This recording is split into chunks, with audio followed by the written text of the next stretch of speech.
பெரியவா சரணம். பெரியவா வானொலியின் மாலை நிகழ்ச்சிகள் ஆரம்பமாகின்றன. இன்றைய எமது நிகழ்ச்சிகள் நித்திய குரு பாதுகா பூஜா, ஸ்ரீ ரா கணபதி அவர்கள் எழுதிய புத்தகத்தின் ஒளிவடிவம், ஆன்மீக உரை, மகா பெரியவா மகிமை, உபன்யாசம். பெரியவா சரணம். பெரியவா சரணம். அடுத்த நிகழ்ச்சி நித்திய குரு பாதுகா பூஜை. शुक्लां भरदरं विष्णुं शशिवर्णं चतुर्भुजं प्रसन्नवदनं ध्यायेत् सर्वविघ्नोपशान्तये। ममोपात्त समस्त दुरितक्षयद्वारा श्री परमेश्वर प्रीत्यर्थं गुरुप्रसाद सिद्ध्यर्थं गुरुप्रीत्यर्थं गुरुपादपूजाम् अद्य करिष्ये। गुरुर्ब्रह्मा गुरुर्विष्णुर्गुरुर्देवो महेश्वरः गुरुः साक्षात् परब्रह्म तस्मै श्रीगुरवे नमः। अपार करुणासिन्धुं ज्ञानदं शान्तरूपिणं श्रीचन्द्रशेखरगुरुं प्रणमामि मुदान्वहम्। सदाशिवसमारम्भां शङ्कराचार्यमध्यमाम् अस्मदाचार्यपर्यन्तां वन्दे गुरुपरम्पराम्. எல்லோரும் குருவை பெரிவாளை தியானம் பண்ணிண்டு அர்ச்சனை பண்ணுவோம். அஷ்டோத்திரம். பெரியவா அஷ்டோத்திரம் பல அஷ்டோத்திரங்கள் இருக்கு. அதுல எளிமையா சுலபமா எது இருக்கோ அதை நான் இப்ப சொல்றேன். எல்லோரும் இதை கேட்டுண்டே திருப்பி சொல்ல முடிஞ்சுவா சொல்லி சொல்லி பெரிவாளுக்கு பாதத்துல ஒவ்வொரு புஷ்பத்தை அர்ச்சனை பண்ணலாம். ओम श्री कांची कामकोटि पीठाधीश्वराय नमः. श्रीमत् चंद्रशेखरेन्द्र सरस्वती गुरुभ्यो नमः. संन्यासाश्रम शिखराय नमः. काषाय दंडधारिणे नमः. सर्वपीठापहारिणे नमः. स्वामिनाथ गुरवे नमः. करुणासागराय नमः. जगदाकर्षण शक्तिमते नमः. सर्वचराचर हृदयस्थाय नमः. ओम भक्त परिपालक श्रेष्ठाय नमः. धर्म परिपालकाय नमः. श्री जयेन्द्र सरस्वत्याचार्याय नमः. श्री विजयेन्द्र सरस्वती पूजिताय नमः. शिवशक्ति स्वरूपाय नमः. भक्ताभीष्ट प्रदायकाय नमः. ब्रह्मण्य पोषकाय नमः. ब्रह्म विष्णु शिवैक्य स्वरूपाय नमः. कांची क्षेत्रवासाय नमः. कैलाश शिखरवासाय नमः. स्वधर्म परिपोषकाय नमः. चातुर्वर्ण संरक्षकाय नमः. लोकरक्षण संकल्पाय नमः. ओम ब्रह्मनिष्ठापराय नमः. सर्वपापहराय नमः. धर्मरक्षक संतुष्टाय नमः. भक्तार्पितधन स्वीकर्त्रे नमः. सर्वोपनिषत् सारज्ञाय नमः. सर्वशास्त्रगम्याय नमः. सर्वलोक पितामहाय नमः. भक्ताभीष्ट प्रदायकाय नमः. ब्रह्मण्य पोषकाय नमः. नानाविध पुष्पार्चितपताय नमः. रुद्राक्ष क्रीडधारिणे नमः.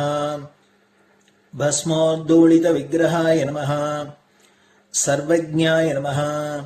सर्वचराचर व्यापकाय नमः. अनेक शिष्य परिपालकाय नमः. मनश्चाञ्चल्य निवर्तकाय नमः. अभयहस्ताय नमः. भयापहाय नमः. यज्ञपुरुषाय नमः. यज्ञानुष्ठान रुचिप्रदाय नमः. यज्ञसम्पन्नाय नमः. यज्ञसहायकाय नमः. यज्ञफलदाय नमः. यज्ञप्रियाय नमः. उपमानरहिताय नमः. स्फटिक तुलसी रुद्राक्ष हारधारिणे नमः. चातुर्वर्ण समदृष्टये नमः. ऋग्यजुस्साम अथर्वणादि चतुर्वेद संरक्षकाय नमः. दक्षिणामूर्तिस्वरूपाय नमः जाग्रत् स्वप्न सुषुप्ति अवस्थातीताय नमः कोटिसूर्यतुल्यतेजोमय शरीराय नमः साधुसङ्गसंरक्षकाय नमः अश्वगज गोपूजा निर्वर्तकाय नमः गुरुपादुकपूजातुरन्तराय नमः कनकाभिषिक्ताय नमः स्वर्णबिल्वदलपूजिताय नमः सर्वजीवमोक्षदाय नमः मूकवाक्ताननिपुणाय नमः नेत्रदीक्षादानाय नमः द्वादशलिङ्गस्थापकाय नमः गानरसप्रियाय नमः ब्रह्मज्ञानोपदेशकाय नमः सकलकलासिद्धिताय नमः चातुर्वर्ण्यपूजिताय नमः अनेकभाषासम्भाषण कोविताय नमः अष्टसिद्धिप्रदायकाय नमः ओम श्री शारदामठसुस्थिताय नमः नित्यान्नदानसुप्रीताय नमः प्रार्थनामात्रसुलभाय नमः पादयात्राप्रियाय नमः नानाविधमतपण्डिताय नमः श्रुतिस्मृतिपुराणज्ञाय नमः देवयक्षकिन्नरकिंपुरुषपूज्याय नमः श्रवणानन्दकरकीर्तये नमः दर्शनानन्दाय नमः अद्वैतानन्दभरिताय नमः अव्याजकरुणामूर्तये नमः शैव वैष्णवादिमान्याय नमः श्रीशङ्कराचार्याय नमः दण्डकमण्डलोहस्ताय नमः वीणामृदङ्गसकलवाद्यनाथस्वरूपाय नमः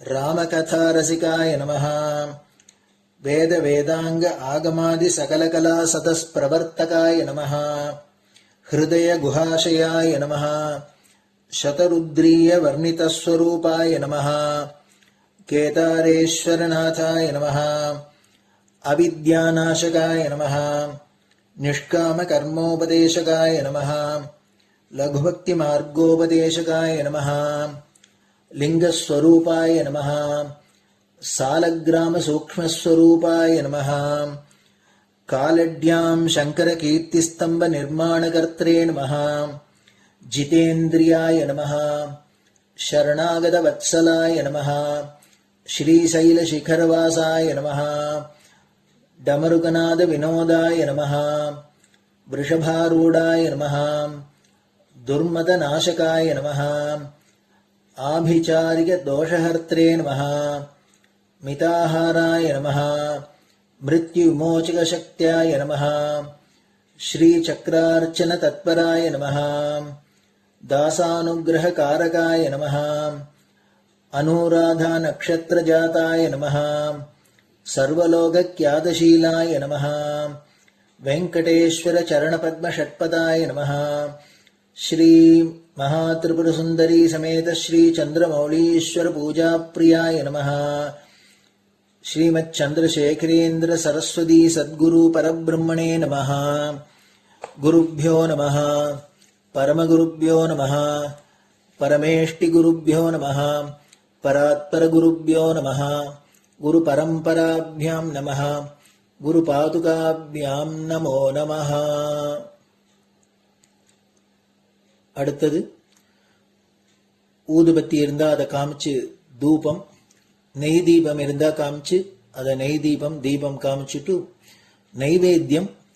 நைவேத்தியம் வெத்தலைப்பாக்கு பழம் இதுலேருந்து ஆரம்பிச்சு அவளுக்கு எது சௌரியமோ அதுபடி நைவேத்தியம் பண்ணலாம். அதுக்கு அடுத்தது கற்பூர ஹாரத்தி பண்ணி எல்லோரும் பிரதட்சிண நமஸ்காரம் பண்ணி பெரியவாள்கிட்ட பிரார்த்தனை பண்ணிண்டு எல்லோரும் க்ஷேமமா இருக்கணும், லோகம் பரம மங்களமா சௌக்கியமா இருக்கணும், எல்லோரும் வியாதி வெக்க இல்லாத ஆயுராரோக்கிய ஐஸ்வர்யத்தோட சாந்தம் அமைதியோட ஞான வைராக்கியத்தோட எல்லோரும் நல்லவர்களாயிருந்து நன்மையை அடையணும்னு பிரார்த்தனை பண்ணி இந்த பூஜையை தினம் செய்யலாம். குரு பிரம்மா குருர் விஷ்ணுர் குருர் தேவோ மகேஸ்வரः குரு சாட்சாத் பரபிரம்ம தஸ்மை ஸ்ரீ குரவே நமஹ. அபார கருணா சிந்தும் ஞானதம் சாந்தரூபிணம் ஸ்ரீ சந்திரசேகர குரும் பிரணமாமி முதான்வகம். சதாசிவசமாரம்பாம் சங்கராச்சாரிய மத்யமாம் அஸ்மதாச்சாரிய பர்யந்தாம் வந்தே குரு பரம்பராம். குரு பாத பூஜை நிறைவடைஞ்சது. பெரியவா சரணம். பெரியவா சரணம். பெரியவா வானொலியில் நேயர்கள் அடுத்து கேட்க இருப்பது ஸ்ரீ ரா கணபதி அவர்கள் எழுதிய புத்தகத்தின் ஒளி வடிவம். அளிப்பவர் ஸ்ரீமதி உமா சங்கர் அவர்கள்.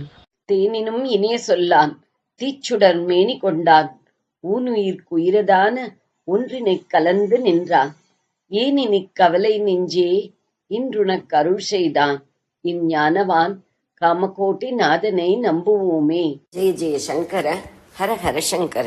மகாபெரியவாளின் உபன்யாசங்களை ராகணபதி அண்ணா தெய்வத்தின் குரல் என்ற பெயரில் 7 பாகங்களாக தொகுத்து அளித்ததின் 5ஆம் பாகத்தின் கடைசி பகுதி மங்களாரத்தி. அஞ்சனை செல்வன் அஜாட்யம் அருளட்டும்.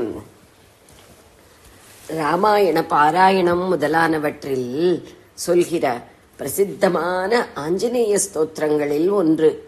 புத்திர் பலம், யசோ தைரியம், நிர்பயத்வம், அரோகதா, அஜாட்யம், வாக்படுத்வம் ச ஹனுமத் ஸ்மரணாத் பவேத். ஹனுமத் ஸ்மரணையால் என்னவெல்லாம் கிடைக்கின்றன என்று சொல்கிறது. முதலில் புத்தி. எல்லாவற்றுக்கும் முந்தி வேண்டியது அறிவுதான். அது பலம். அப்புறம் தேகபலம், யசஸ் நல்ல கீர்த்தி, தைரியம்தான். நிர்பயத்வம் அஞ்சாமை என்பது. தைரியம் என்றாலே அஞ்சாமையும் தானே அடக்கம். ஏன் தனியாக வேறே சொல்லணும்? தைரியம் என்பதற்கு இன்னும் பல அர்த்தம் உண்டு. மனோதிருடம், சாந்த குணம் முதலியவற்றை கூட தைரியம் குறிக்கும். இங்கே அப்படி ஒன்றாக இருக்கலாம். அல்லது தைரியம் என்பது அவரை ஆஞ்சநேயரை ஸ்மரிப்பவனுக்கு ஏற்படும் அஞ்சாமை என்றும், நிர்பயத்வம் என்றால் இவனை கண்டால் மற்ற எவரும் பயப்படாத அபயஸ்தானமாக இவன் இருப்பது என்றும் வைத்துக் கொள்ளலாம். சந்நியாசி எந்த பிராணிக்கும் தன்னால் பயம் உண்டாகப்படாது என்று தீட்சை எடுத்துக் கொள்வது மாதிரி. அரோகதா என்றால் ஆரோக்கியம். அதுவும் ஆஞ்சநேய சுவாமியை ஸ்மரிப்பவனுக்கு உண்டாகிறது. அப்புறம் அஜாட்யம் என்று ஒன்று போட்டிருக்கிறது. அதற்கு ஜட்டமாக இல்லாத தன்மை என்று அர்த்தம். முடிவாக வாக்படுத்துவம், அதாவது வாக்குவன்மை. நவ வியாக்கரண பண்டிதன் என்றும் சொல்லின் செல்வன் என்றும் வால்மீகியும் கம்பரும் சொல்கிறவர் பக்தர்களுக்கும் சொல்வன்மை அருளுகிறார்.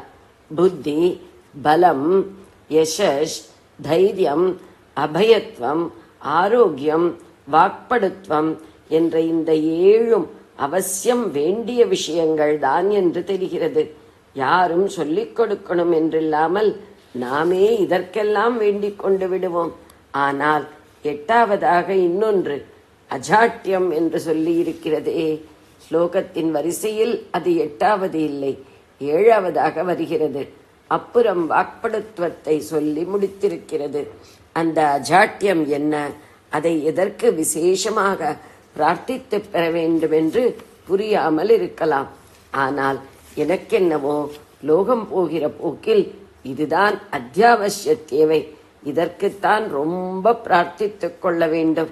இதைத்தான் ஆஞ்சநேயர் யதேஷ்டமாக வர்ஷிக்க வேண்டும் என்று தோன்றுகிறது. அஜாட்யம், ஜட்டமாய் இல்லாமல் இருப்பது என்றால் என்ன அர்த்தம்? புத்தி மந்தித்து சுறுசுறுப்பில்லாமல், உற்சாகமில்லாமல், சோம்பேறியாக மசமசவென்று இருப்பது ஜட்டம் என்றால் உயிரில்லாத மேட்டர் ஸ்பிரிட் என்று 2 சொல்வதில் உயிரில்லாத பூதங்கள், தாதுக்கள் எல்லாம் ஜட்டம். ஸ்பிரிட் என்பது உயிர் என்னும் சைத்தன்யம்.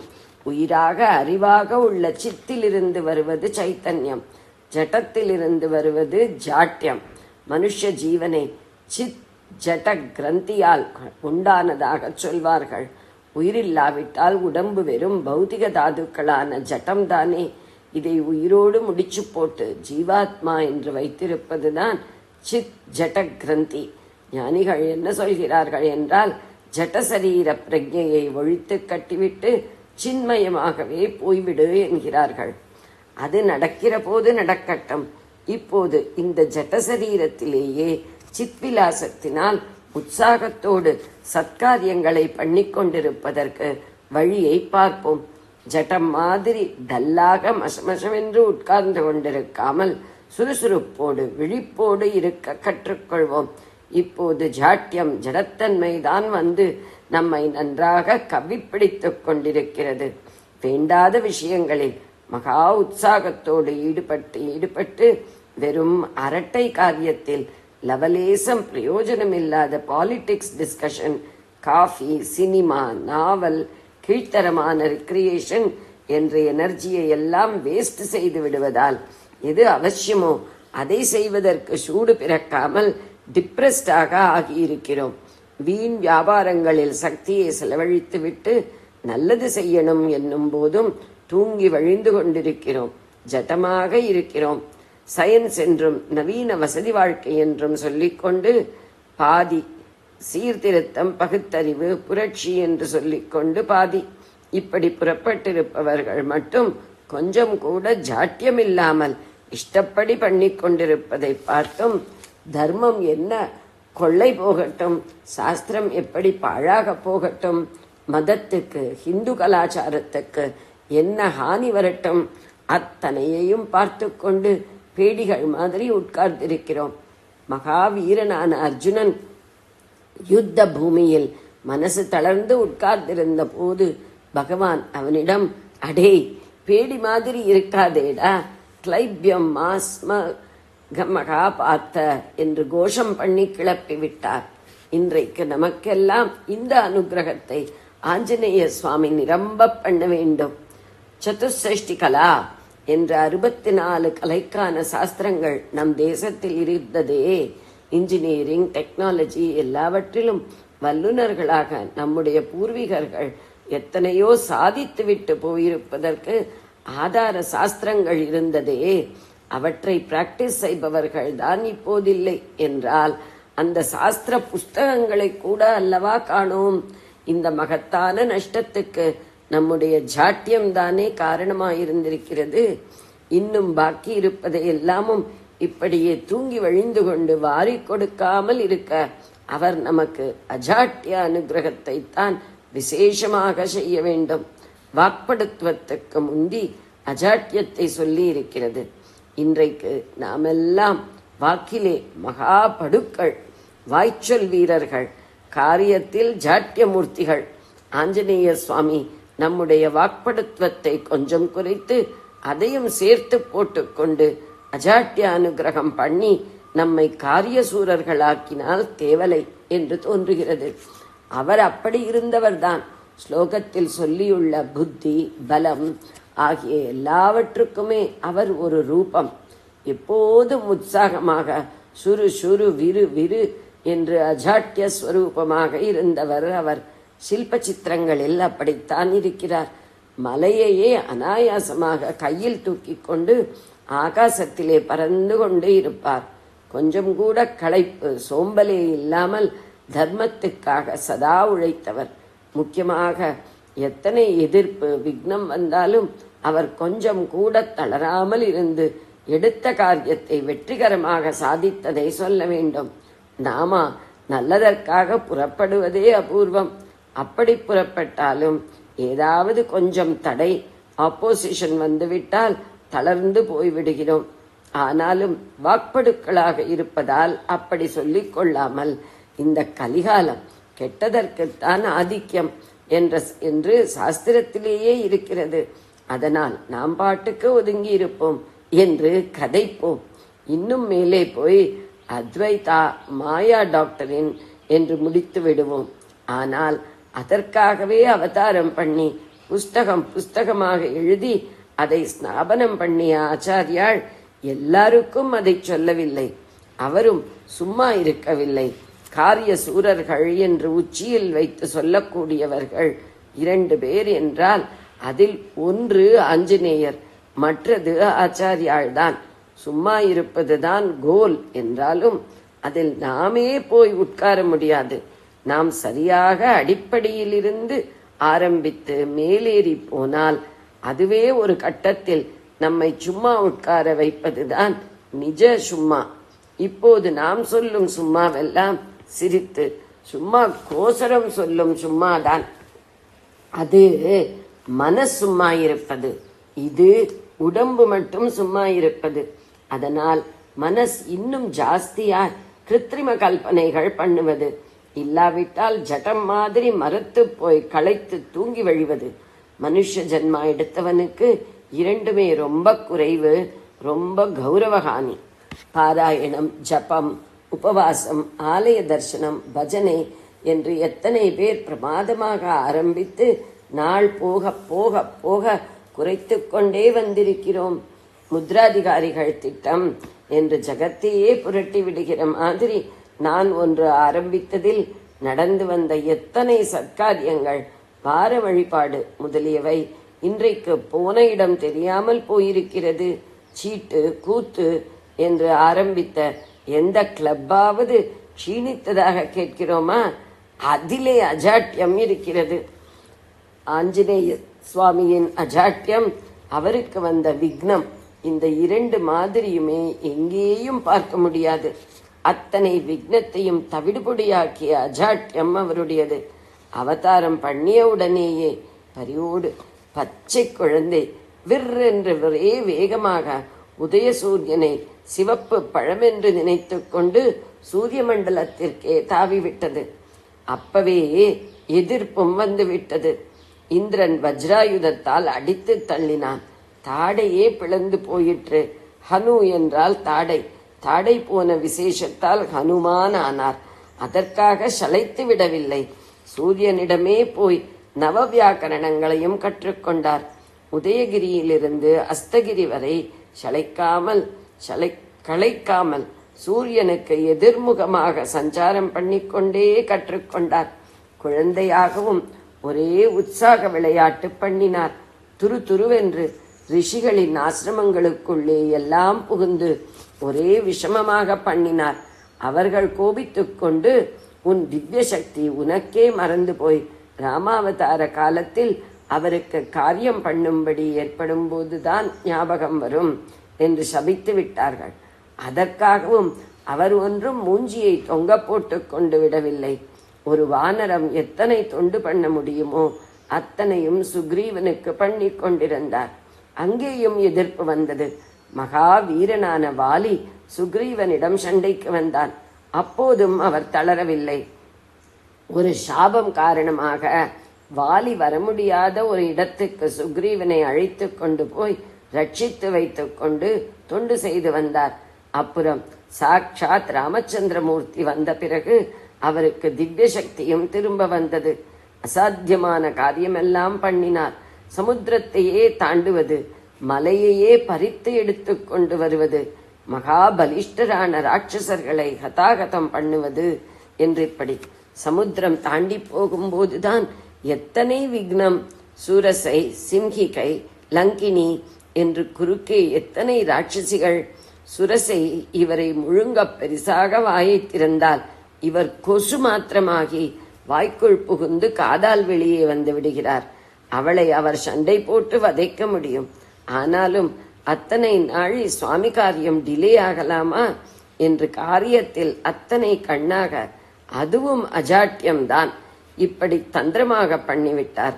அதற்கு எவ்வளவோ பிரசன்ஸ் ஆஃப் மைண்ட் வர வேண்டும். அறிவு பளிச்சென்று விழிப்பு நிலையில் இருக்கும் அஜாட்டியம். காரியத்திலேயே கண் என்பதால் களைப்பு, சலிப்பு, ஜாட்டியம் கொஞ்சம் கூட தெரியாதவர். சமுத்திர மத்தியிலிருந்து மைனாகமலை எழுந்து ஆகாச மார்க்கமாக வந்து கொண்டிருக்கும் அவரிடம் கொஞ்சம் எங்கிட்டே தங்கி ரெஸ்ட் எடுத்து கொண்டு விட்டு அப்புறம் போங்கோ என்றது. அவரோ முதலில் காரியம் முடியட்டும், திரும்பி வரும்போது வேணுமானால் பார்த்துக்கலாம் என்று அதற்கு ஒரு ஷொட்டு கொடுத்து விட்டு மேலே போய்விட்டார். ராமசரம் மாதிரியே வைத்த குறி தப்பாமல். அப்புறம் எத்தனை ராட்சசர்கள் அவரை என்ன பாடுபடுத்தினார்கள். வாலிலேயே நெருப்பை வைத்து ஹிம்சித்தும் கூட கொஞ்சமாவது மனம் தளர்ந்தாரா? எடுத்த காரியத்தை விட்டாரா? இப்படியே கதை முழுக்க எதிர்ப்புக்கு மேலே எதிர்ப்பு, அப்படியும் சோர்வில்லாத காரியம் என்றே போகிறது. ரொம்ப உசத்தி என்னவென்றால், இத்தனை காரியம், இத்தனை புத்தி, பலம், தைரியம், அஜாட்டியம் ஆகியவற்றில் ஒரு சின்ன துளியாவது ஸ்வர்த்தமாக அவருடைய சொந்த நலனுக்காக பிரயோஜனம் பண்ணி கொண்டாரா? சொந்த வாழ்க்கை என்றே ஒன்று இல்லாதவர். செல்ஃப்லெஸ் சர்வீஸ், செல்ஃப்லெஸ் சர்வீஸ் என்று அடிக்கடி கேள்விப்படுகிறோமே. வாஸ்தவத்தில் அதற்கு உருவமாயிருந்தவர் ஆஞ்சநேய சுவாமி. பெண்டாட்டியா, பிள்ளையா, குட்டியா என்ன இருந்தது அவருக்கு? முதலில் கொஞ்ச நாள் சுக்ரீவனுக்கு, அப்புறம் ஸ்ரீராமச்சந்திரமூர்த்திக்கு என்றே தன் வாழ்க்கையை அர்ப்பணம் பண்ணினார். அந்த சுயநலமின்மை, பக்தி, பணிவு ஆகியவற்றோடு சேர்ந்ததாலேயே அவருடைய புத்தி, பலம் இத்தியாதி எல்லாம் அப்படி பூர்ணமாக சோபித்தது. புத்திர் பலம் யசஸ் என்று மூன்றாவதாக வருகிறது. அந்த யசஸ், புகழ், சுயநலமில்லாத பக்தி பணி என்பதாலேயே ஏற்பட்டது. யசஸ் போக பாக்கியெல்லாம் புத்தி, பலம், தைரியம், நிர்பயத்துவம், ஆரோக்கியம், அஜாட்டியம் கூடத்தான். அப்புறம் வரும் வாக்படுத்துவம் ஆகிய எல்லாமும் ராவணன், ஹிட்லர் போன்றவர்களுக்கு கூடத்தான் இருந்தது. ஆனால் அவர்களுக்கு யசஸ் உண்டா? பேரை கேட்டாலே திட்டத்தானே செய்கிறோம். ஆகையால் என்ன தெரிகிறது என்றால், புத்தி, பலம் ஆகியவற்றால் ஒருத்தருக்கு யசஸும் வர வேண்டுமானால் அவர் அவை எல்லாவற்றையும் பரநலனாக பிரயோஜனப்படுத்தினால்தான் முடியும். அவரையும் நினைத்து நம்மையும் நினைத்தால் சட்டென்று மிகுந்த கருணையுடன், ஒருத்தரும் வருத்தமே பட வேண்டாம். தூங்கு மூஞ்சி, அது இதுன்னு பெரியவா கோபமா திட்டறாளே என்று யாரும் துக்கப்பட வேண்டாம். கோபமே இல்லை. ஆஞ்சநேயரை பற்றி சொல்லும் போது கோபமே வரப்படாது. அவர் கோபமே இல்லாதவர். ராமர் அவருக்கு ஞானோபதேசம் பண்ணினார் என்று இருக்கிறது. சீதையும் அவருக்கு உபதேசம் பண்ணி இருக்கிறாள். ராமர் ஞானம் உபதேசித்தார்.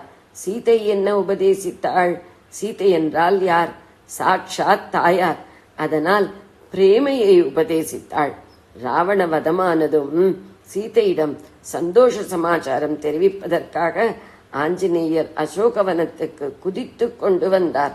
ராட்சசிகளை பார்த்ததும் இத்தனை நாளாக தாயாரை என்ன பாடுபடுத்திக் கொண்டிருந்தார்கள், இன்றைக்கு தொலைத்து விடலாம் அத்தனை பேரையும் என்று புறப்பட்டார். அப்போது சீதை அந்த ராட்சசிகளுக்கும் தாயாராக உபதேசம் பண்ணினாள். அப்பா, உசந்தவர்களின் லட்சணம் கருணைதான். லோகத்திலே தப்பு பண்ணாதவர்கள் யார்? இவர்களை தொடாதே. இவர்கள் என்ன பண்ணுவார்கள்? ராஜசேவகிகள் ராஜா ஆட்சிப்படிதானே பண்ணணும். அதனால் ராவணன் சொற்படி ஹிம்சித்தார்கள். இப்போது விபீஷணன் ராஜாவானால் அவன் சொற்படி நமஸ்காரம் பண்ணுவார்கள் என்றாள். அன்றிலிருந்து ஆஞ்சநேய சுவாமி ஒரே கருணையாக அன்பாக ஆகிவிட்டார். அதற்காக தப்பு நடந்தால் சும்மா இருப்பார் என்று அர்த்தமில்லை. அத்தியாவசியத்திலே தண்டிக்கவும் தண்டிப்பார், கோவிச்சுக்கவும் கோவிச்சுப்பார். இப்படி வெளியே இருந்தாலும் உள்ளே யாரானாலும் அவர்களிடம் பூர்ணமான அன்பு. இவா நல்லவனாகணுமே என்ற கவலைதான் இருக்கும். ஆகையினால் நான் நிஜமாகவே உங்களை கோபித்துக் கொள்கிறேன் என்றால் எனக்கு அவரை பற்றி லெக்சர் அடிக்கவே அர்ஹதை இல்லை என்று அர்த்தம். இப்படி சொன்னால்தான் தூண்டிவிடும் என்பதற்காகவே ஷாக் ட்ரீட்மெண்ட் என்கிற மாதிரி கொஞ்சம் புஸ் புஸ் என்கிறது. கோபமே இல்லை. எங்கேயும் யாருக்கும் கோபம் வேண்டாம். சாந்தி, அன்புதான் சமஸ்த பிராணிகளிடமும் இருக்கணும். அதுதான் அவருக்கு பிடிக்கும். ஆனால் அப்படி சொல்லிக்கொண்டு நல்லதெல்லாம் அழிந்து போவதை பார்த்து கொண்டு சும்மா உட்கார்ந்திருந்தால் அவர் சரியென்று சொல்ல மாட்டார். மனசில் எவரிடமும் அன்பு குறையாமலே காரியத்தில் பண்ண வேண்டியதை முழு விழிப்போடு சுறுசுறு என்று பண்ணிக்கொண்டிருந்தால்தான் சந்தோஷப்பட்டு எல்லா அனுகிரகமும் பண்ணுவார். முதலில் அவர்தான் இந்த அனுகிரகமே, நம்மை சுறுசுறுப்பாக்குகிற அனுகிரகமே, அஜாட்டிய அனுகிரகமே பண்ண வேண்டும். அதற்கு எல்லாரும் பிரார்த்தனை செய்து கொள்வோம். மங்களம் சுபம். ஜெய ஜெய சங்கர, ஹர ஹர சங்கர. இதனுடன் 5ஆம் பகுதி முடிவடைந்தது. ஜெய ஜெய சங்கர, ஹர ஹர சங்கர. ஜெய ஜெய சங்கர, ஹர ஹர சங்கர. ஜெய ஜெய சங்கர, ஹர ஹர சங்கர. நம பார்வதி பதையே. ஹர ஹர மகாதேவ. கோவிந்த நாம சங்கீர்த்தனம். கோவிந்தா கோவிந்தா. பெரியவா சரணம். இந்நிகழ்ச்சியின் அடுத்த பகுதி நாளை மாலை இதே நேரத்தில் ஒளிபரப்பாகும். பெரியவா சரணம். பெரியவா சரணம். பெரியவா வானொலியில் நேயர்கள் அடுத்து கேட்க இருப்பது திரு கவிக்கண்ணன் அவர்களின் ஆன்மீக உரை. பெரியவா சரணம். ராம் ராம். ஸ்ரீ குருப்யோ நம. ஜெய ஜெய சங்கர, ஹர ஹர சங்கர. பெரியவா வானொலி நேயர்கள் அனைவருக்கும், மகா பெரியவாவுடைய பக்தர்கள் அனைவருக்கும் அடியேன் கவிக்கண்ணனின் அன்பு கலந்த நல்வாழ்த்துக்கள். ராம் ராம். ஜெய ஜெய சங்கர, ஹர ஹர சங்கர. ஸ்ரீ குருப்யோ நம. இன்றைய குருவருளும் திருவருளும் 43வது பகுதியில் நம்ம ஒரு அற்புதமான ஒரு நிகழ்வு அதை பார்க்க போகிறோம். ஒரே சமயத்தில் ஒரே பிரதேசத்தில் 2 சூரியர்கள் இருக்க முடியுமா? நினச்சி பார்க்க முடியும். ரொம்ப கஷ்டம். இருக்கவே முடியாது. யோசனை பண்ண முடியாது. எப்பவுமே இருந்ததே கிடையாது. இருக்கிற ஒரு சூரியனை மறைச்ச காலங்கள் தான் உண்டு. இந்த சூரியனே தோன்றக்கூடாது அப்படின்னு சொல்லி ஆணையிட்ட பொண்ணு நம்ம நாட்டில் இருந்திருக்கா. சூரியனே அஸ்தமித்த மாதிரி தன்னுடைய சுதர்சனத்தால் கிருஷ்ணன் வந்து மகாபாரத போரில் பண்ணதெல்லாம் இருக்கு. ஆனால் ஒரே சமயத்தில் 2 சூரியர்கள் பிரகாசித்ததாக கணக்கு இருக்கா? இருக்கு. நம்ம பாரத தேசத்தில், அதுவும் சவுத் இந்தியாவில் ரொம்ப அதிசயமாக அப்படி யோசனை பண்ணி பார்த்தோன்னா ஒரு சஸ்பென்ஸோட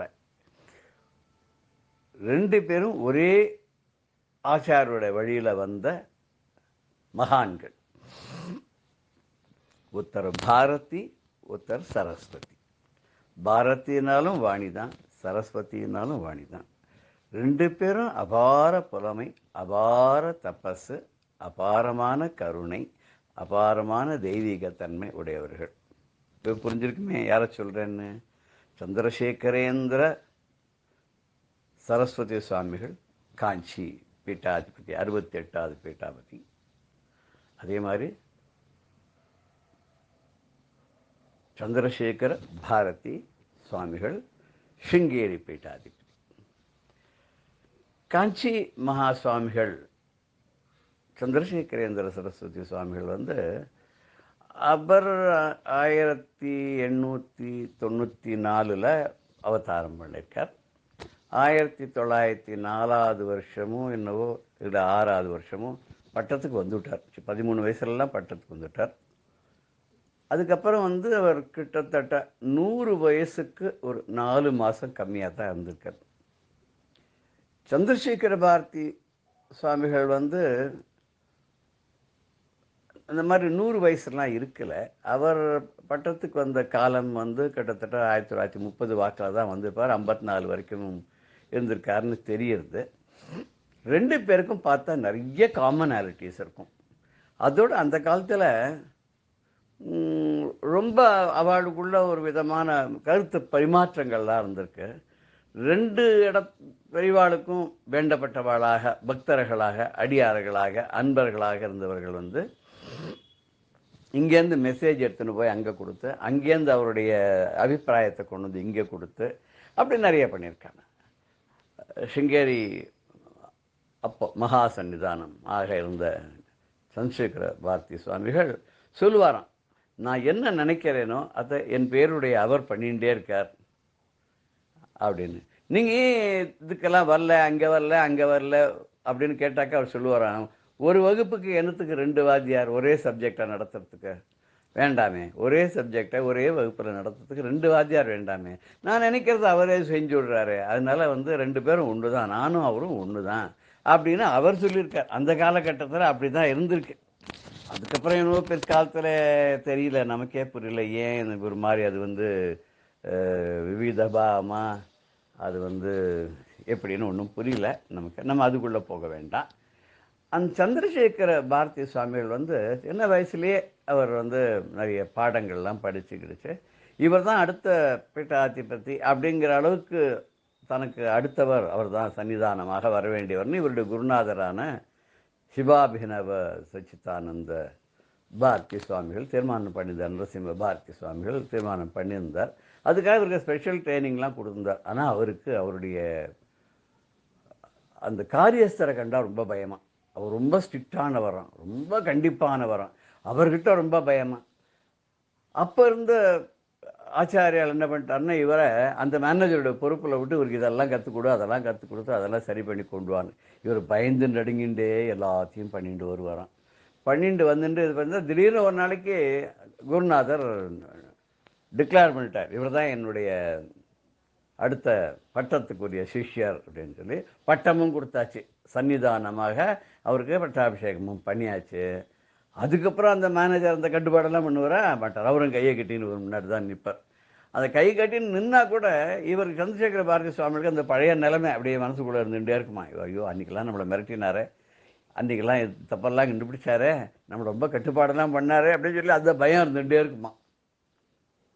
ஆனால் பிற்காலத்தில் அவர் வந்து பெரிய நம்ம பெரியவா மாதிரியே, காஞ்சி பெரியவா மாதிரியே அவருமே வந்து ரொம்ப மடத்திலெல்லாம் ரொம்ப ஈடுபாடெல்லாம் இல்லாத ஒரு ஜீவன் முக்தராக தனக்கு அடுத்தவரான அபினவ வித்யாதீர்த்த சுவாமிகளை 13 வயசுலேயே அந்த அந்த அந்த வயசில் தான் அப்போவே அவரை ஸ்வீகாரம் பண்ணிட்டு அவருக்கு பட்டத்தை கொடுத்து அவரை தயார் பண்ணி கொஞ்சம் கொஞ்சமாக எல்லா பொறுப்பையும் அவர்கிட்டயே கொடுத்துட்டு இவர் பின்னாடி நரசிம்மவனம்ங்கிறதுல ஒரு குகைக்குள்ளே போய் தபஸ் பண்ண ஆரம்பிச்சிட்டார்னு கூட சொல்லுவார். அவர் ஒரு சமயம் வந்து பட்டத்துக்கு வந்தபோது இளைய சுவாமிகளாக இருந்தபோது அவருக்கு முதல்ல தமிழ்நாட்டுக்கு விஜயம் பண்ண போகிறார். அவருக்கு அவர் மாத்திருபாஷை கன்னடமோ தெலுங்கோ தெரியல, தமிழ் அவ்வளோதெல்லாம் இருந்தால் கேட்டிருப்பார், பழகிருப்பார். எனக்கு போகிற பக்தாள்லாம் தமிழில் பேசுகிறவாள் இருப்பா இல்லையா. அதனால சிங்கேரி பீட்டத்துக்கு வந்து கிட்டத்தட்ட கன்னியாகுமரி வரைக்கும் வந்து பக்தர்கள்லாம் நிறைய இருக்கிறதுனால அங்கேருந்தெல்லாம் போகிறவா வருவார்னால அநேகமாக எல்லா பாஷைகளுமே அவளுக்கு ஆச்சாரியாளுக்கெல்லாம் தெரிஞ்சிருக்கும். அப்படி இருக்கும்போது அவருடைய குருநாதர் என்ன சொன்னார்னா, நீ இப்படி இந்த சேலம், ஈரோடு, கரூர் பக்கம்லாம் ஒரு திக் விஜயம் பண்ணிட்டு வார். சாதாரணமாக பட்டத்துக்கு வந்தோடனே கொஞ்ச நாள் கழிச்சு என்ன பண்ணுவான்னு இப்படி ஒரு திக் விஜயத்துக்கு அனுப்புவா, இல்லைன்னா கூடவே அழைச்சின்னு போகிறதும் உண்டு. சில சமயம் கூடவே அழைச்சின்னு போவா, சில சமயம் தனியாக விட்டு கூட பார்க்குறா, எப்படி சம்பாதிச்சுன்னு போகிற பார்க்கலான்னு. இவர் அப்படி தான் கரூர், ஈரோடு பக்கத்துக்கு வந்துவிட்டார். அப்போது ஒரு இடத்துல பூஜையெல்லாம் நடந்துட்டுருக்கு. சாயங்காலம் அனுகிரக பாஷணம் பண்ணும். அங்கே இருக்கிறவாள்லாம் பேசிக்கிறாளாம், இவர் கன்னடக்காரரோ தெலுங்குக்காரரோ தெரியல, இவர் நமக்கு எந்த பாஷையில் அனுகிரக பாஷணம் கொடுக்க போகிறார், நமக்கு ஒன்றும் புரியலையே அப்படின்னு சொல்லியிருந்தேன். மேனேஜர் போய் அதை அவர்கிட்ட காதோட சொல்லியிருக்காரு. எல்லாரும் ஆச்சரியமாக சொல்லிகிட்டு இருக்கா. கஷ்டித்து ஆச்சரியவத் பஷ்யத்தின்னு கீதையில் சொன்னாங்க இல்லையா கிருஷ்ணன், அந்த மாதிரி எல்லாரும் இவர் எப்படி பேச போகிறாரு, என்ன பேச போகிறாரு, எதை பற்றி சொல்ல போகிறாருன்னு தெரியலேன்னு எல்லாரும் ஆச்சரியமாக இருக்கும்போது சாயங்காலம் ஆச்சு 6:30 மணி அனுகிரக பாஷணம் ஆரம்பிக்க போகிறது. ஸ்ரீ குருபியோ நமஹ உட்காந்துட்டார். அம்பாளை தியானம் பண்ணிட்டு 1.5 மணி நேரத்துக்கு தமிழில் வெளுத்து வாங்கியிருக்காராம். அதை கேட்டு எல்லாரும் ஆச்சரியப்பட்டு போயிட்டா. குரு மகிமையை பற்றியும் ஆச்சாரியாவுடைய மகிமையை பற்றியும் சிங்கேரி பீட்டத்தினுடைய மகிமையை பற்றியும் அவர் பேசியிருக்கிற அந்த ஒரு 1.5 மணி நேரம் பேச்சை பார்த்து அப்படியே அவள் ஒத்தொத்தரும் அகமகிழ்ந்து போய் ஆஹா ஆஹா ஆகானாலும் அப்படிப்பட்ட ஒரு பெரிய மகானாக விளங்கிய சந்திரசேகர பாரதி சுவாமிகள் இருக்கார். அவர் ஒரு சமயம் முழுக்க அபினவ வித்யாதீர்த்தர்கிட்டே எல்லாத்தையும் கொடுத்துட்டு போனபோது ஒரு நாளைக்கு அபினவ வித்யாதீர்த்த சுவாமிகள் வந்து போய் கேட்டாராம், கை கட்டி நின்று குருநாதர்கிட்ட ஒரு சின்ன விஜாபனம் அப்படின்னாராம். என்ன வேணும் அப்படின்னு அவர் கேட்டார். குரு ஒன்றும் இல்லை, ஆதிசங்கர பகவத்பாதால் வந்து விவேக சூடாமணி பண்ணியிருக்கார். அது வந்து எல்லா இதனுடைய சாரம், வேத உபநிஷத்து எல்லாத்துடைய சாரமாக அது அமைஞ்சிருக்குது. அதுக்கு வந்து இது வரைக்கும் யாருமே பாஷ்யம் எழுதினதாக தெரியல.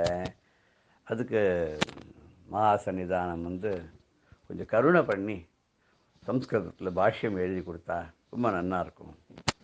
நான் வந்து வித்வான்களை யாரையாவது ஏற்பாடு பண்ணுறேன், நீங்கள் சொல்லவா எழுதின்னு வருவா அதுக்கப்புறம் படித்து காமிச்சு நீங்கள் அதை சரி பார்த்தப்ப அதை நம்ம வந்து அதை வெளியில் ரிலீஸ் பண்ணலான்னு நினைக்கிறேன். சரி, யோசனை பண்ணி சொல்கிறேன் அப்படின்னு. அம்பாள் அனுகிரகம் வந்தால் நடக்கும் அப்படின்னு விட்டார். அப்புறம் ஒரு தடவை 2 தடவை 3 தடவை போய் கேட்டிருக்கார். அவர் ஒன்றும் பதில் சொல்லலை, தியானத்திலே இருந்துட்டார். திடீர்னு ஒரு நாளைக்கு யாராவது நல்லா வித்வானை அனுப்பு அப்படின்னு சொன்ன ஒரு வித்வான் வந்து போனார். இவர் ஒரு ஸ்லோகமாக முன்னுரையில் ஆரம்பித்து ஒரு ஸ்லோகமாக அதுக்கு வியாக்கியானம் சம்ஸ்கிருதத்திலே கொடுத்துட்டே வந்தார். விவேக சூடாமணியில் கிட்டத்தட்ட ஒரு 580 ஸ்லோகங்கள் இருக்குதுன்னு வச்சுப்போமே.